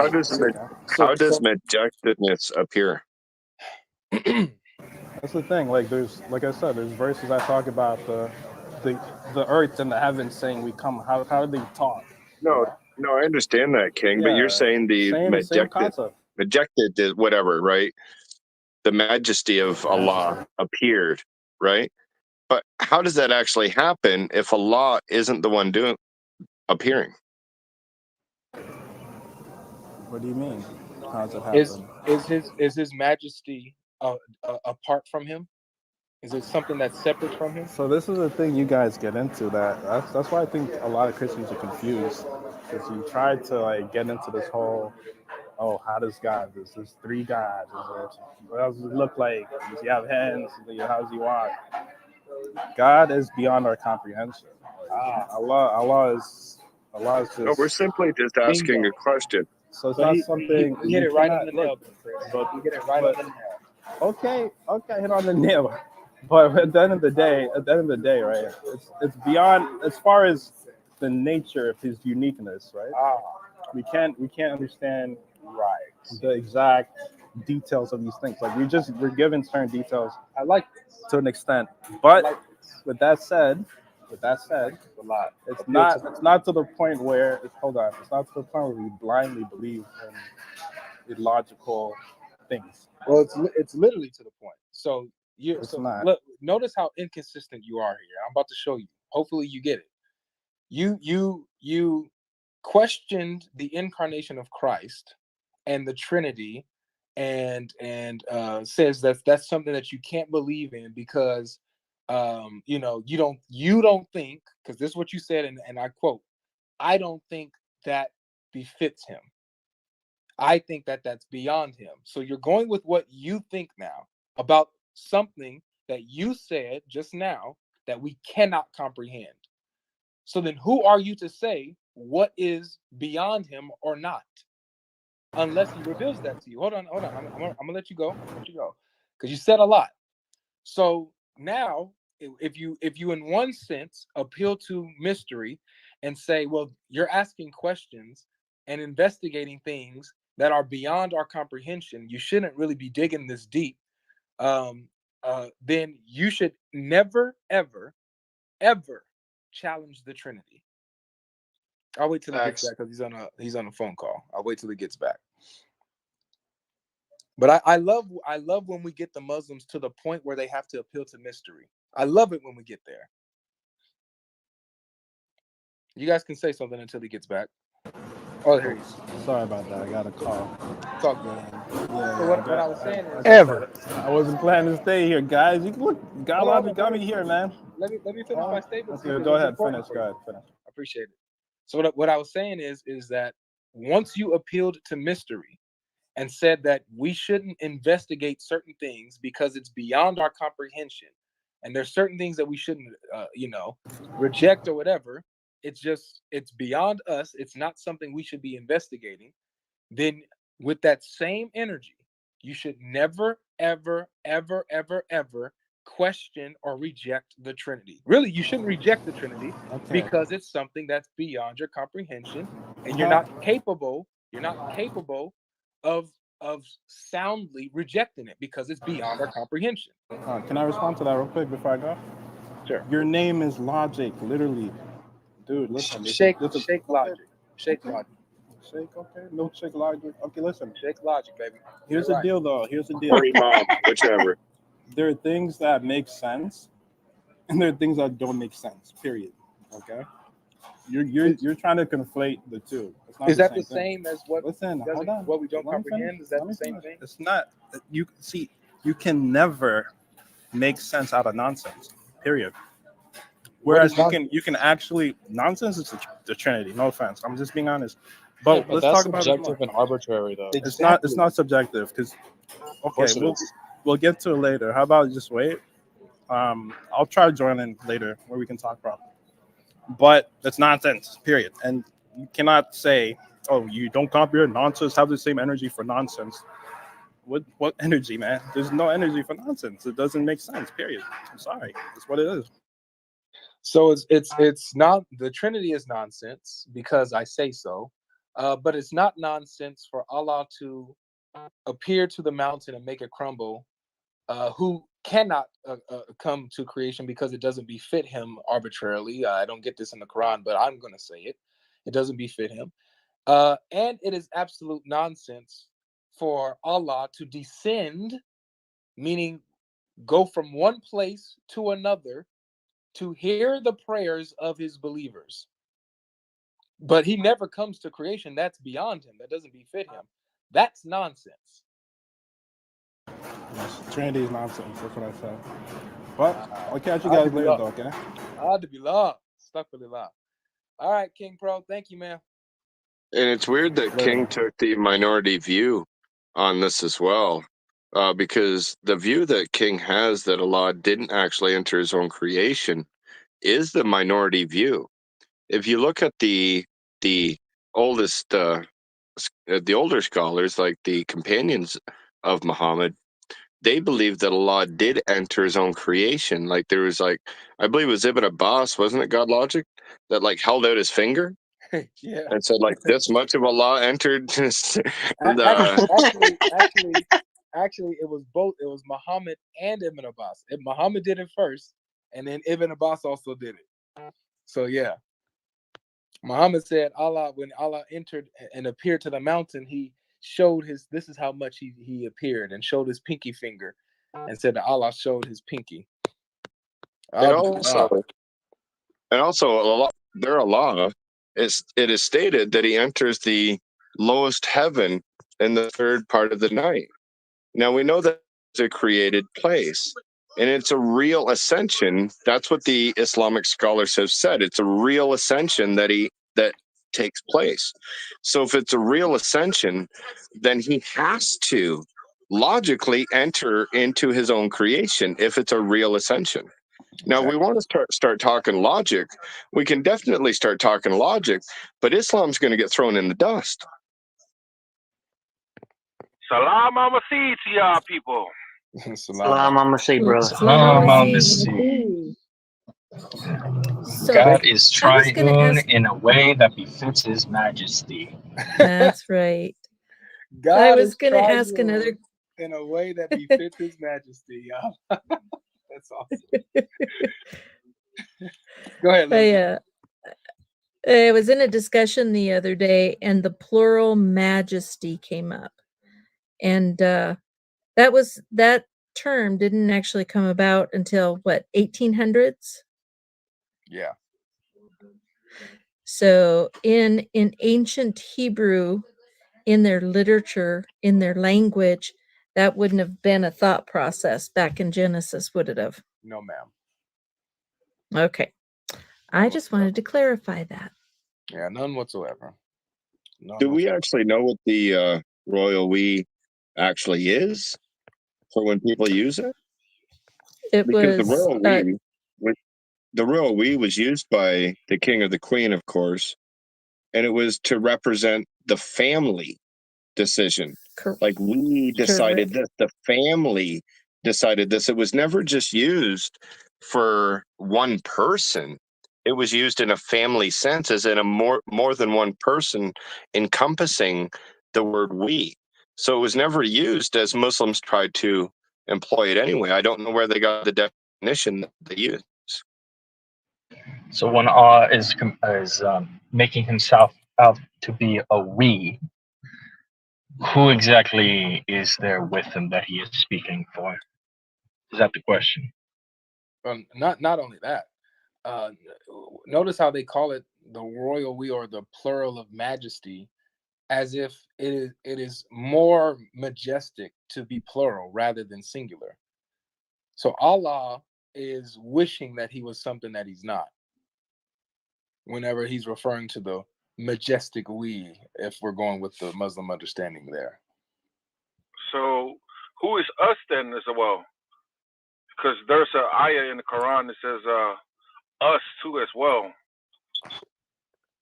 Oh, that's Well, Allah, Muhammad, and Jibril.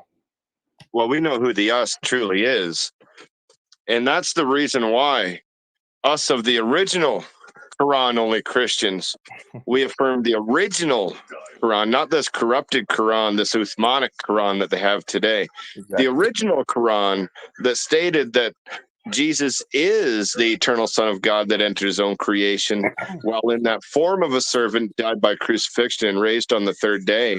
That's why they still have these words like we and us in there, because they weren't able to corrupt the full original Quran. They just corrupted some of it. That's hilarious. They corrupted our Quran, the bunch of kafirs. Masha Yeshua. Masha Yeshua. Masha Yeshua. Are there any Muslims in the chat that would like to come up? You are more than welcome to come on up and join the conversation.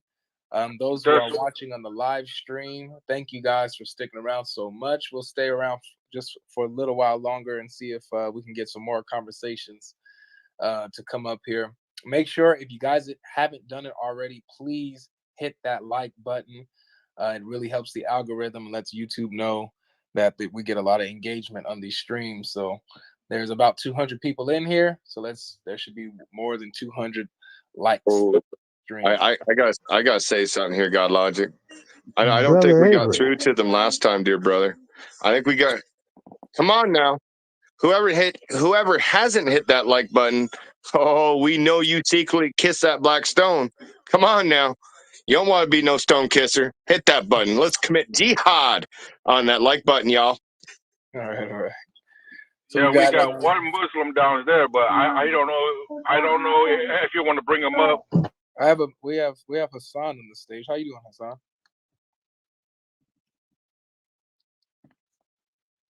Hassan? Beg your pardon? I was asking, how are you doing? Oh, I'm doing well. Thank you for asking. You're welcome. I'm glad you're doing well. So we're just opening the discussion, man. We're opening the discussion. I was just asking a Sunni Muslim about the concept of God, whether or not he can, appear in creation if he chose to or not. If I'm not mistaken, we have spoken before, and you're Shia, correct? Yeah, no, we have spoken before. No, I'm not Shia. I'm a Muwali. And a Shia is an earned title, so I hope one day I'll be that. But yeah, I prefer if you don't call me that. Okay, my apologies. Thanks for the correction. So what did you say? It's a Muwali? Yes, Muwali. Well, can you tell me, because this is my first time hearing that. What exactly is that? A Muwali basically is a person who loves the family of the Prophet, peace be upon him, and hates their enemies.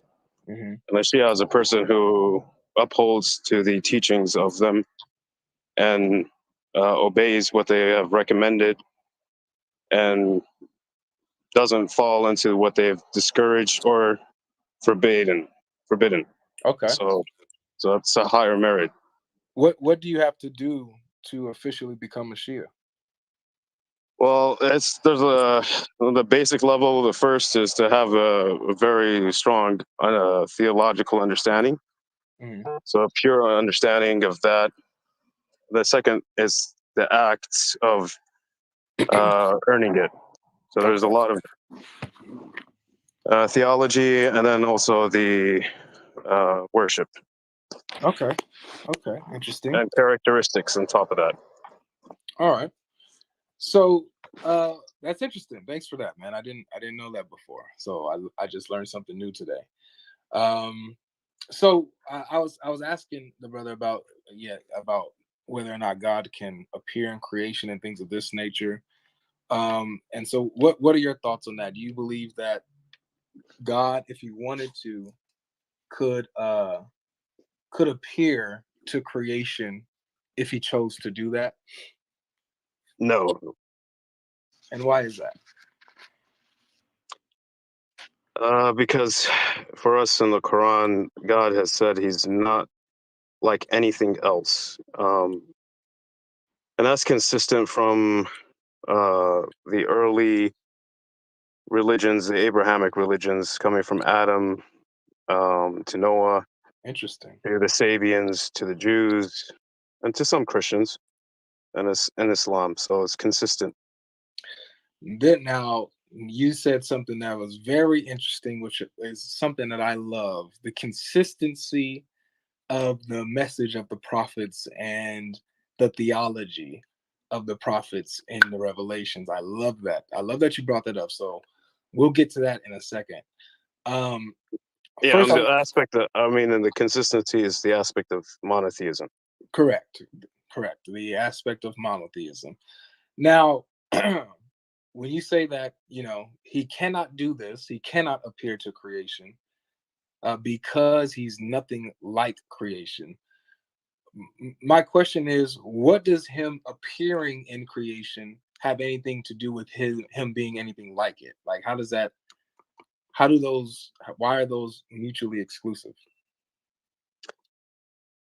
Because of the nature of God, he's more than what we can define. We'll never ever be able to understand him, let alone if we put him in a space and shape and we limit him. So then that would be ungodly. The moment we put him in a box and we say we can see him, we can measure him, then he's become small. Interesting. Okay. And he becomes limited. Okay. So what are your thoughts then on the verse in chapter 7, verse 143, that says that Allah appeared to the mountain and caused it to crumble? Yeah, so for my religion, we take the Quran with the Ahlul Bayt, or the family, the progeny of the Prophet. We have the text and we have the context, both a revelation. So with the context or the interpretation, the Ahlul Bayt have explained to us that Allah did not show himself, but rather he showed his creation in the medium of light. And particularly that's for us is the Prophet, peace be upon him, and his family. That's what appeared. It was not Allah himself, no. It wasn't Allah who appeared, but a light that appeared? Right. Okay, and so if it wasn't Allah that appeared, but a light that appeared, so you're saying that the light is not Allah, correct? It is it's a bit complicated to explain, but in a nutshell,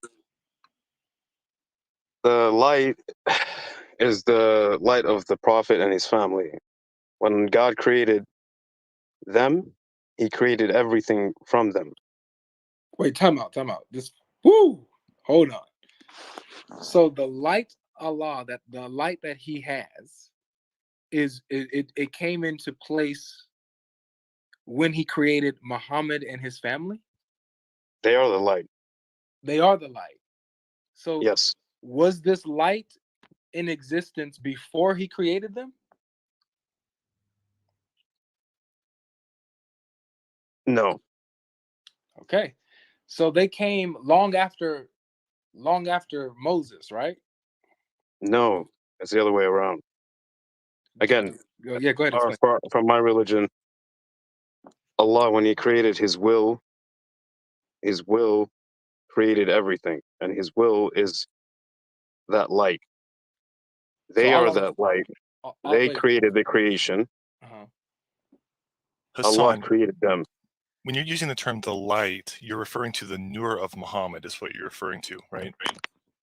Yes, you can term it that way. Yeah. Could we get a source on what you said, or anything like that? The Lahoot and then the Zoot as well. The sources and stuff. I'm not prepared to share right now. You guys called me up, so I'm just sharing what I have right now. No, it's all good. It's all good. We're just talking. Okay. For sure. So I'm trying to make sure I understand all of this, okay? So Allah created everything. You said He created His will, and then His will created everything else. Right. So Allah's will was created at a point. Yes, it's an action. Incredible. All right. So And that's separate from Him. It's not separate from Him? Did you say not or is separate? Yeah, it is separate from Him. His will He's is still separate. by Himself, and there's nothing with Him. Does his will possess all knowledge? He possesses all knowledge, but when Who does? He The wants to will manifest, or Allah? Allah, but His will is in His actions. So anything that comes from Him as an action, it's through His will. So His attributes are under I'm a that. little confused, y'all. I'm sorry. Well, I said this is not going to be simple to explain. So Is okay. he a Shia? No, not yet. I'm a Mawali. He's a Mawali. All right, so His will, Allah and His will are two separate things, and He used His will, which is also the light, correct? Yes. Which is also Muhammad and his family, correct? Right. To create then the rest of the worlds in the universe and everything else in creation. Yes. All right. Recognize that you're saying that Muhammad, the Nur of Muhammad, the light of Muhammad, is identical to the will of Allah. Is that what you're saying? It is. It's not identical. You just said both answers. You said it is and this isn't. Which one? No, I'm saying it is the will. It's not identical. That's what identity means. No, when you say identical, it could mean it's like it or it's similar. So the is of identity is what I'm talking about here. When you use you say the phrase, the Nur of Muhammad is the will of Allah, you're saying that is the is of identity.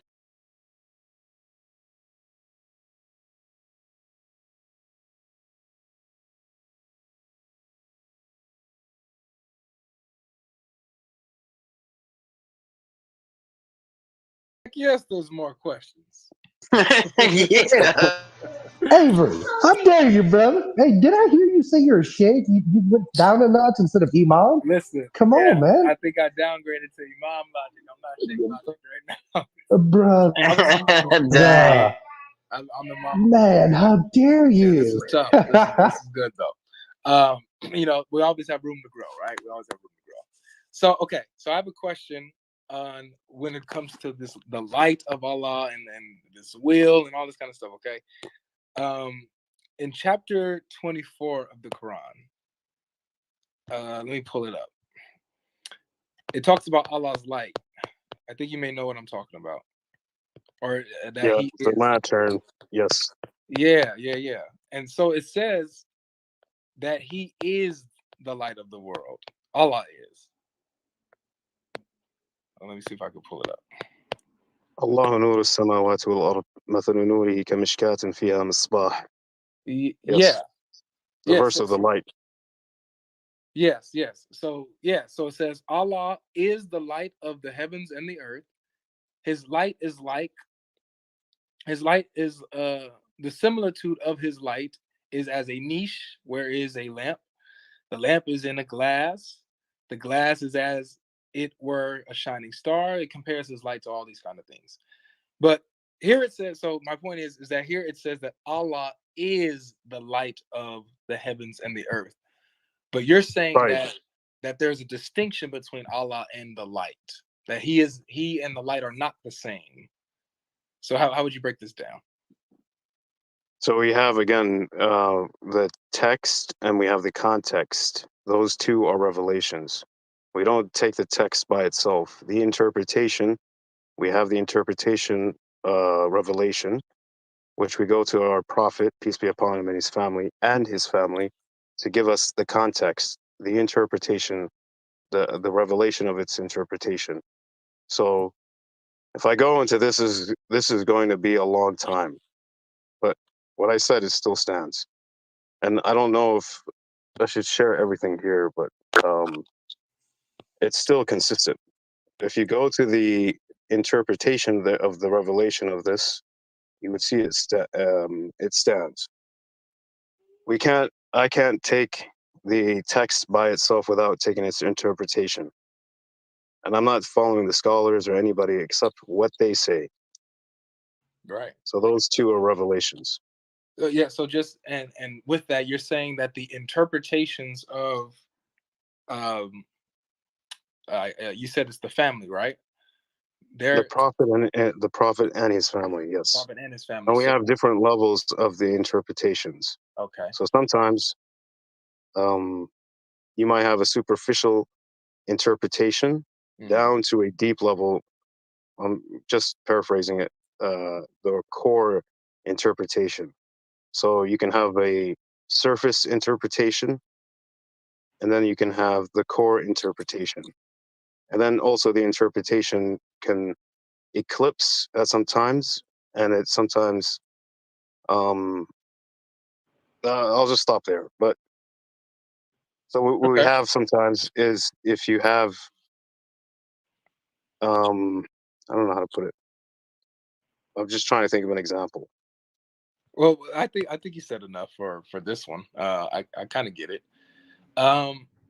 You mentioned earlier that that this is something that's consistent with what the prophets taught, right? That it's consistent theology from what we see in the prophets, that God himself does not enter creation or appear himself to creation. But what we do find in the Torah, for example, like in Genesis, the very first book of the Bible, even with Adam, it talks about how God was walking in the garden with Adam. So his presence was there in the garden with Adam in creation. So do you take that literally? I take it literal in the sense that God was there, not that he literally has two legs walking, but that his So presence can be within creation. when you say there, do you mean he is taking a place, a location? Yes. So God is bounded. He is in a place. Yes. Okay. So what about the Jews? Have you went to their interpretation about that? Yes, they talk about they call it the Memra, or the word. No. I'm not talking about. I'm saying about your understanding. Is it consistent with their understanding that God is in a place, in that place, and He is yes, taking a space? Yes. So really, Logic. I think maybe you're speaking past each other here. What Hassan is hearing when he said that he's bounded in a space is that the infinite essence of God can be contained in like a specific location on Earth, right? And I don't think that's what you're saying. So He no did say that. essences. Yeah, He said that he is in a place that's a he God said he zone, is right? in a place, but what he's not saying is that he's confined by that, right? Right. I doubt what God logic is saying is that any sort of So essence, immaterial essence, is bound by a material location, right? That's just a contradiction of terms. I'll make it very Instead, simple. So, Milo, friend, so I'll make it very simple. friend, The place that I God think I logic is can. saying that when he was walking with Adam, let's call that place X. Right. Okay. The God logic is saying that God was in the place of X physically, but he's not in the place of Y, Z, or Is D, God or logic any saying other that his place. essence was in that He's place physically? contained. He's saying that he is physically there, and Okay, that the but does he Jews. mean that his essence is there physically? That's Does what he's God logic saying. take His the essence. positions that essences have material instances, He's meaning that saying the that his essence becomes essence is material? there. That's what he. What, everybody heard that. Is that what you're saying, He's, God logic? That's not what I said. That's not what I said. Right. so clarify it. Well, I think we are. So I'm not saying as If you're Milo. saying in his knowledge, I'm not. Hold on. Hold I on. will agree with you, but not in his Hold on. essence, You asked me to clarify. because then you're bounding him in a But no, location, Hassan, you asked me to clarify. and that's blasphemous. You asked me to clarify. I'm not saying, as Milo's made it clear, that the fullness of the essence of God is bound to a space. That's not what I'm saying. Wait a second. Wait a second. But that because he's not bound by space, he can um, have his presence in a particular location if he chooses to, without. So you're saying his essence could be in a particular place? No, again, you're confusing terms here. No, Locations that's are what I'm trying to say. Is exclusively, Hassan, please listen if you don't mind. I did. I Locations heard. are I understood. exclusively material. No immaterial thing can occupy a location, right? All essences, no matter how you want to view Wait. them, So, wait a all second, Miles. essences are And no immaterial. immaterial thing No can. immaterial thing can occupy a material location. Really? Immaterial What literally about a means, what do you soul? think? What about a soul? Souls don't have a location, friend, right? You're saying they cannot occupy a location. Souls don't occupy space, friend. They're immaterial, right? Whenever Wait. Christians So say then that you're God saying is a a soul. spirit, Our souls are like God. Then. yeah. So souls are immaterial, right? It's Right, but they can still a platonic locate. They assumption. could still No, be in friend, a that's not location. true. No one takes that position. You may think so. That's You fine. just said that anything immaterial cannot occupy a location. Exactly. And you're saying that souls, So, which but I then you're think you saying believe are that the soul, immaterial, everybody's soul is like godly like. They can be in any without any location. That's friend, absurd. souls are immaterial. I believe nearly everyone Right, believes they this. are. That's what I gave you an example. Right, exactly. So wait, you're saying that, do you think that souls are material or immaterial? Do you They think you are can touch a soul? immaterial, but you're saying Immaterial, right. that.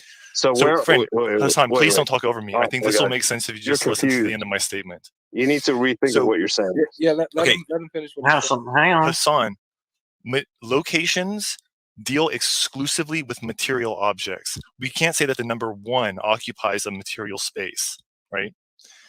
The number one is immaterial. It has Oh my no God. material existence whatsoever. Just listen to the end, right?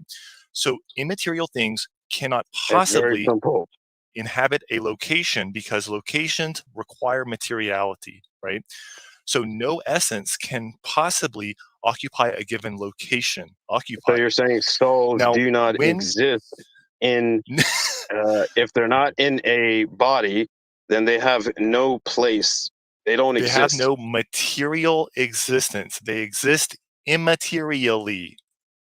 So in heaven or in after somebody passes away, the soul ceases to exist because it's not in, there's no Is location. heaven material, Hassan? You are not understanding. I understood what he's saying, but he's saying, I'll give an example. Like, let's say a gas, right? A gas, water, for example, when it's boiled at a certain temperature, it becomes gas, but it's still in a location. This is an extreme example, Yes, not a good it is example. still material, correct? Let me finish. Just hypothetically, let's say that the gas becomes immaterial. I'm saying just assume it. But when it becomes at a certain temperature, it has a weight, and it takes up a place. But when it's a gas form, it doesn't have almost no negligence. It's negligible about its weight. It becomes almost immaterial, but it's still in a space. You're saying that, okay, let's say somebody dies, okay? They have a soul, the soul departs the body.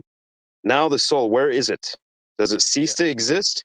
So again, what you might want to look into here is look into what's called the interactivity problem. So I think most Christians are mind-body dualist, which means that we believe that the body has a physical existence and the mind has an immaterial existence. Now, the immaterial, part that humans exist in, and the material part, they have to interact in some way, right? So this is a common, question that's common to any If you sort of cremate mind-body somebody's body, dualist. okay, what happens to the soul? Yeah, so the Does the soul cremation also does be not. cremated? If you're No, saying that, because that they're cremation connected, is they're a interconnected. physical One mic, activity. please, one by one, please. Guys. Cremation occurs materially, physically. It does not Right. affect the soul. So So a what soul happens to the cannot be soul? destroyed by cremation. So where's the soul then? It exists immaterially. It is deprived of locationality. You're not answering. Where is the soul then? Where does it go? As I just said, it is a contradiction of terms to say that immaterial objects exist in a location. So you cannot say, where is it, except that it exists immaterially, purely without location. So I think that if we just kind of get back on the topic here, I think that, Hassan, please listen here. I'm not confused here. I think Yes, that you what are. God Logic was saying is that the way in which God was present in there is the way in which people say that God is omnipresent. He exists as a constant witness, and he can be present anywhere that he wants to be without occupying some amount of space materially, right? I think that that's what God Logic was saying. You're implying the soul is like God. No, I'm not. Yes, you are. Only in the way that they're both immaterial. What's the difference between the soul and God? So a given soul is unlike God in that a given soul is not infinite, is not omnipotent, is You not just said that it's omniscient, immortal. is So not what's the difference omnipresent. between the soul and I God? did not say it's immortal. I did not say that. The replay is on.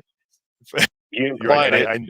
You said I did not. It doesn't But you die. may be interested to find out what Shia Muslims You believe said- about the Nur of Muhammad. If you're concerned with the idea of immortal I'm going souls. with what you're saying, so you don't have to hop around. Again, what's the difference between a soul, a general soul, and God? And I already listed several differences there. If What did you list? Don't understand. So I listed a given soul is not omnipresent, a given soul is not omniscient, a given soul is not omnipotent, right? And all of the other exclusively God things, a given soul is deprived of. Can a soul see another soul? I don't think souls have eyes. So if you mean see in that they have like material vision, no. Can they talk with another soul? So I don't know where this is going. I think I'm just asking a question, so you don't know. Does talk You don't mean know if a soul can have a talk with physical another mouth? soul. You don't know if a soul can cry. You don't know if a soul gets sad or happy. Yeah. So sadness and happiness are something different from talking and crying, because talking and crying are things that happen materially in time, so on and so forth. So maybe it can be said that some immaterial being, exclusively deprived of materiality, can be happy or sad, because those are immaterial aspects as well, not material. But crying and laughing are things that happen in time materially. I'm sorry to distract from this God Logic. I just think had you're to clear this up confused. here. No, it's okay, man. It's all right. So, okay, when Jesus, peace be upon him, and his family, when he revived the dead, okay, the person when those people were dead, nothing was happening, and when they were revived, the soul again connected to the body, and that person became alive, right? Connected, do you mean occupied a physical space inside of that body somewhere? Or are you instead referring to what I described earlier as what's called the interactivity problem? Whatever you want to put it as, Milos. So when the soul interacted and connected with the body again, and the person back was revived again, what happened? I would say that the soul restored interactivity with a given physical body, right? But I fail to see the relevance of this. I think that this idea is just. I was But you trying to see, bring this up to you don't point see out what that I'm you going to were say. making You're some saying, pretty what's the wild difference assumptions if you're about saying that? locality and What's the immateriality, difference between a and that was soul and not the position God? that God You're Logic was saying they're the taking. same thing. If a soul goes into a body, right, it gets back inside of a body, and God goes back into a body. What's the difference? So again, I've already provided differences several times here. If you've There's no missed difference. that, I don't know how I'll You're be able to saying answer the it again. essence and a soul are the same. What is the difference? So would you like me to restate the differences I've already provided here? I don't see the value in that. No, you failed to show me. I said, here you have a normal soul being returned back to its body Okay, after so I'll resurrection. give you one difference between a given soul and God, and then let me tell you if you understand what I'm seeing. There's no difference. A given soul God going is into a body not for you and a omnipotent. soul going into a body to you. There's no difference. Hassan, you asked him a question. Let him answer, please. Yeah, so a given soul is not omnipotent. God is omnipotent. Do you see the difference between those two things there? Okay. Right. So it would be inaccurate and a misrepresentation of what I've clearly told you 3 times now, to say that say that they are not different, right? So you're saying one is knowledgeable, one is not knowledgeable, but they basically are in the same way, in the same nature. There's no difference between the essence and a soul. The essence cannot occupy a place or a location, and a soul Do you know what cannot occupy statements a are? location Right. or Do you know what an time. apophatic statement is? Apophatic theology? Milos. It's very common in Milos. Shia Islam. Do you know what apophatic theology is? I'm not interested in that. Okay. So an Can you answer apophatic my question? I'm statement. saying, can you answer my question?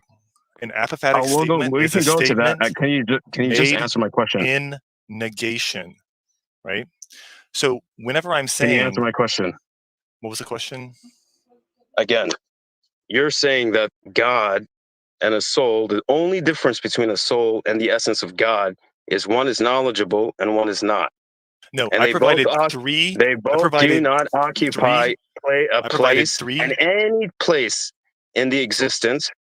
I provided And 3 examples earlier. Souls are not omnipotent, omniscient, or omnipresent, right? And then I said as well after that, nor do they have any of the exclusively godly attributes, right?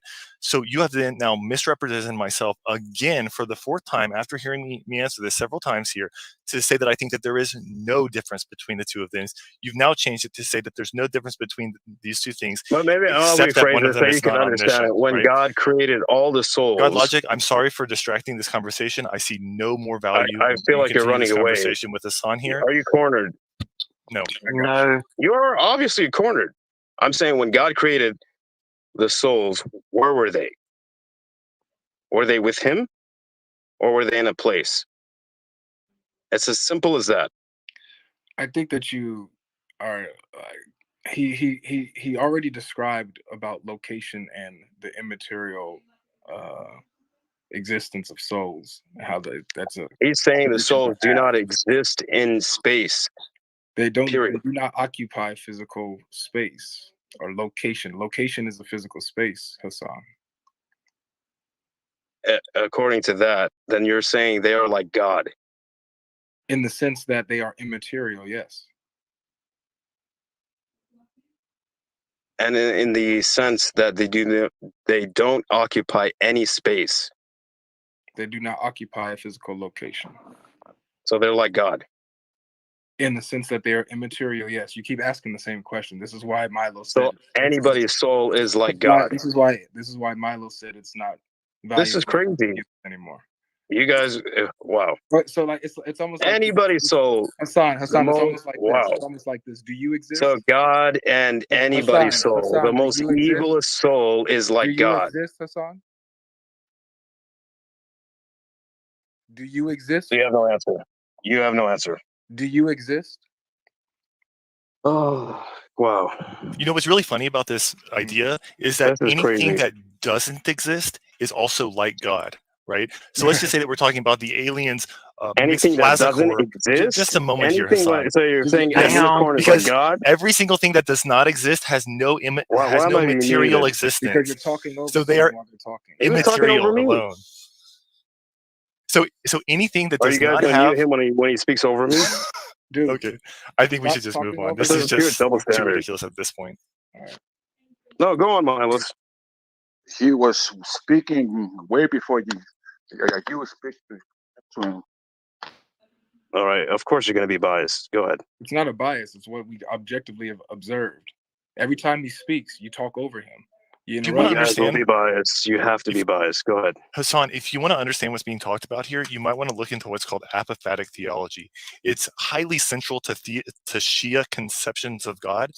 What they say is that since God is so unlike, please listen, Hassan, here. I'm trying to explain to you what you I'm not think. interested. I take my You're doing it religion again, from the Hassan. imams and the prophet. Hassan, Yeah, you're the doing it imams are again. going to tell my- you. The Shia imams are going to tell you is that the only things we can say about Allah are negations, right? Are apophatic. That we can say that Allah is immaterial, meaning that He is deprived of materiality. We can say that Allah is evil, right? Or deprived of evil, or whatever the case is about that. Because what they're saying But you're is they're saying the saying same that thing about a soul. That's what you're saying. yes, as the same thing as all immaterial things, So that's because we're totally making retarded. You're apophatic comparing statements. the creation to the creator. No, to make an Yes, you apophatic are. statement is literally the rejection of a creation, a comparison, friend. To say that things are deprived of some sort of aspect or whatever is to say that there is no similarity between those things. You're saying again. This is very Friend simple. When God- Hassan, if you want to pursue this, right, we can follow each other. We can talk about this in a week from now, once you've Googled apophatic theology and you understand what is being said here, right? But pursuing this without you understanding what your position is and what apophatic theology is in general has no value if you're just going to dismiss what I'm telling you as just being some sort of biased thing, right? So maybe it's you should very just simple, move Milo. to another You're thing. saying the nature of God and any soul, they are the same. Immaterially, they are the same. One has knowledge, one doesn't have knowledge. One has attributes that can do powerful things, and one doesn't have attributes that can do powerful things. But it's like if I flip the coin upside down and said, okay, one has a physical body and is in a location and place. One has a physical body and a location and place, but one has knowledge and the other doesn't have knowledge. Now you have compared a soul to the essence of God. Period. You have So go bounded. and ask. So I think this is the last thing I'm going to say on this. Go and ask Do you your understand what I'm imam saying? You're about saying a if you can soul make, is if you like can, the nature of his essence. if you can What's make. the difference? So here, Hassan, So are you if a God pig? didn't create a location, Hassan, are you a pig? Just a moment, God Logic. Let Just a moment. existence, Let me just get this real quick all here. of existence is a Hassan, location. You're Hassan, out of you your are not a mind. pig. Hassan, you are not a pig. Allah is not a pig. Are you saying that Allah and you are similar because you both share in the attribute of not being a pig, right? Well, no. Because what you're literally saying when you're saying someone is deprived of pigness is you're saying that they are not like a pig, right? So when Shias, whenever they make statements about Allah, they try to make statements about deprivation. Whenever we say that souls are deprived of materiality and that God is deprived of materiality, we're not saying that these two things are in the same category or that they are similar in whatever ways that is, right? Instead, we're merely saying that they lack a certain thing, right? So in the same way that we're saying that, we can fill that kind of argument form with pigness. You are not like a pig. You are not a pig. Allah is not a pig. Are you like Allah because you both are not pigs, right? This doesn't make any sense. Yeah, they're the same. Can I also point something out here? Because his underlying assumption is that if Allah and somebody else, for example, a spirit, has any similarity at all, then that means we're comparing the creature to the creation or equating the creature with the creation. But we're not. Allah has a functional rationality and we have functional rationality, but because we have a similarity in functional rationality doesn't mean that we're the same as God. There are exclusive qualities, exclusive attributes that God has that we do not. I mean, that's simple logic here. But because Hassan doesn't actually want to argue logically, he will continue to interrupt Milos and continue to disrupt the room. That's exactly what they're supposed to do. Yeah. I moved you down, Hassan, because after many warnings, you continue to interrupt Milos even after you asked him a question. And then you were trying to play victim as if you're the one who's being mistreated up here when we let you speak. So many times they gave you warnings to let you know. So that's why you got moved down. But if you can, continue the decorum that we had in the beginning, because it was good. It was a good back and forth. If you can come up and have a civil discussion, no interruption, you know what I'm saying? Show the same type of respect back and forth. You're more than welcome to come back up. You can raise your hand. You're more than welcome to join the stage again. But we have to have decorum up here. Okay? So is there anybody? I see Muhammad Mimin. You have your hand raised. I sent you an invite. You can come up. Oh, please come up, please. Have you spoken to him before or something, Dink? No, not well. I think I have one time, but he just stays in the chat and does jihad in the chat. Yeah. Get him, Georgia Bulldog. Get him. So Milos, with this view, then how would you break down the appearances of God, as the angel of the Lord, and his interactions with like Abraham, Hagar, and things of this nature, Moses, and the bush and stuff like that? Yeah, I think it is the case that many of these examples seemed to be material examples, right? Like, for example, in Genesis 18 and 19, there's eating involved, right? And this is the physical inspection of the body is how Jesus proved that his resurrection is physical in John 20:28, right? Yeah. So just because, so I think that there are several examples where there's like a physical or material body of God in the Old Testament, right? Yeah. Certainly we can say that, but what we're not saying is that the essence of God occupied some sort of space. Instead, whenever we talk about the interactivity between the immaterial existence and material existence, there's some sort of way in which our immaterial, aspects of ourselves control our material body, right? And so in humans, our material and immaterial aspects are united in some way, right? Like part of me is my physical body, right? In some way or whatever, right? So our identity encompasses both our immaterial mind, soul, spirit, whatever you want to view that, and whatever material parts of us are. So I think it's perfectly reasonable for God to have created some sort of physical body that he then like pilots immaterially in some way without having any part of his immaterial essence enter into creation, right? So I don't understand the jump there. To say that God has had control over some sort of thing that signified him in material reality, that doesn't say that God's essence was bounded or limited by materiality in any way. Yeah, very well said. But yeah, so he said something really interesting that I loved, which is that his theology was consistent with what was taught in the prophets. And so about God not being able to do what we see him doing in the Torah, where we see God appearing and walking amongst people, eating with Abraham, showing up to Hagar, showing up to Moses, and things of this nature. Him being able to do that without becoming part of creation or whatever, that he's able to do such a thing. So that's opposite of what the Muslims teach about Allah. They say that he can't do that, and so they have to explain away certain. Go ahead. Yeah, I just jumped in there because whenever you said something like bound by, he asked the question of like, oh, was God bound by physicality or something like that, right? Yeah, What that's you probably weren't hearing what he was asking, because that's like a it's like a loaded term in like Islam. They believe that for a thing to be represented in materiality in some way, then entails that it is limited in that way, right? yeah.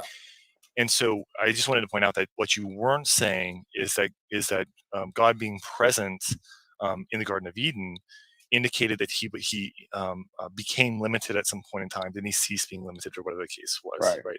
That was an assumption that he's making, and I didn't want that assumption to be bagged and then built on. Right. Thanks. King Pro, you're back. I'm only here for Al. Al, come on, man. You messaged me. Yeah, bro, anytime. Come on, Al. What's going on, man? I don't know. You messaged me and I responded to you. You didn't All respond right, back to me. I did. I responded. I said, follow me back so we can talk. No problem, bro. Anytime. Good? All right, cool. Muhammad, you're speaking in the chat. You said you raised your hand. Your hand is raised. Come on up and join the discussion. I don't understand the issue. You're getting the invite. Come on up and join the discussion.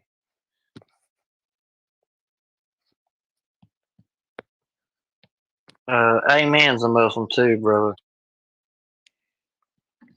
I sent him an invite too. At this Oh, you point, did? Okay. at this point, I'm starting to think that Muhammad is just a troll, because he's in our rooms all the time, and he's raised his hand before and never came up. I think he's just a troll for attention or something. It's interesting. But Yeah, anyway, a lot of them needs attention. yeah, that's right.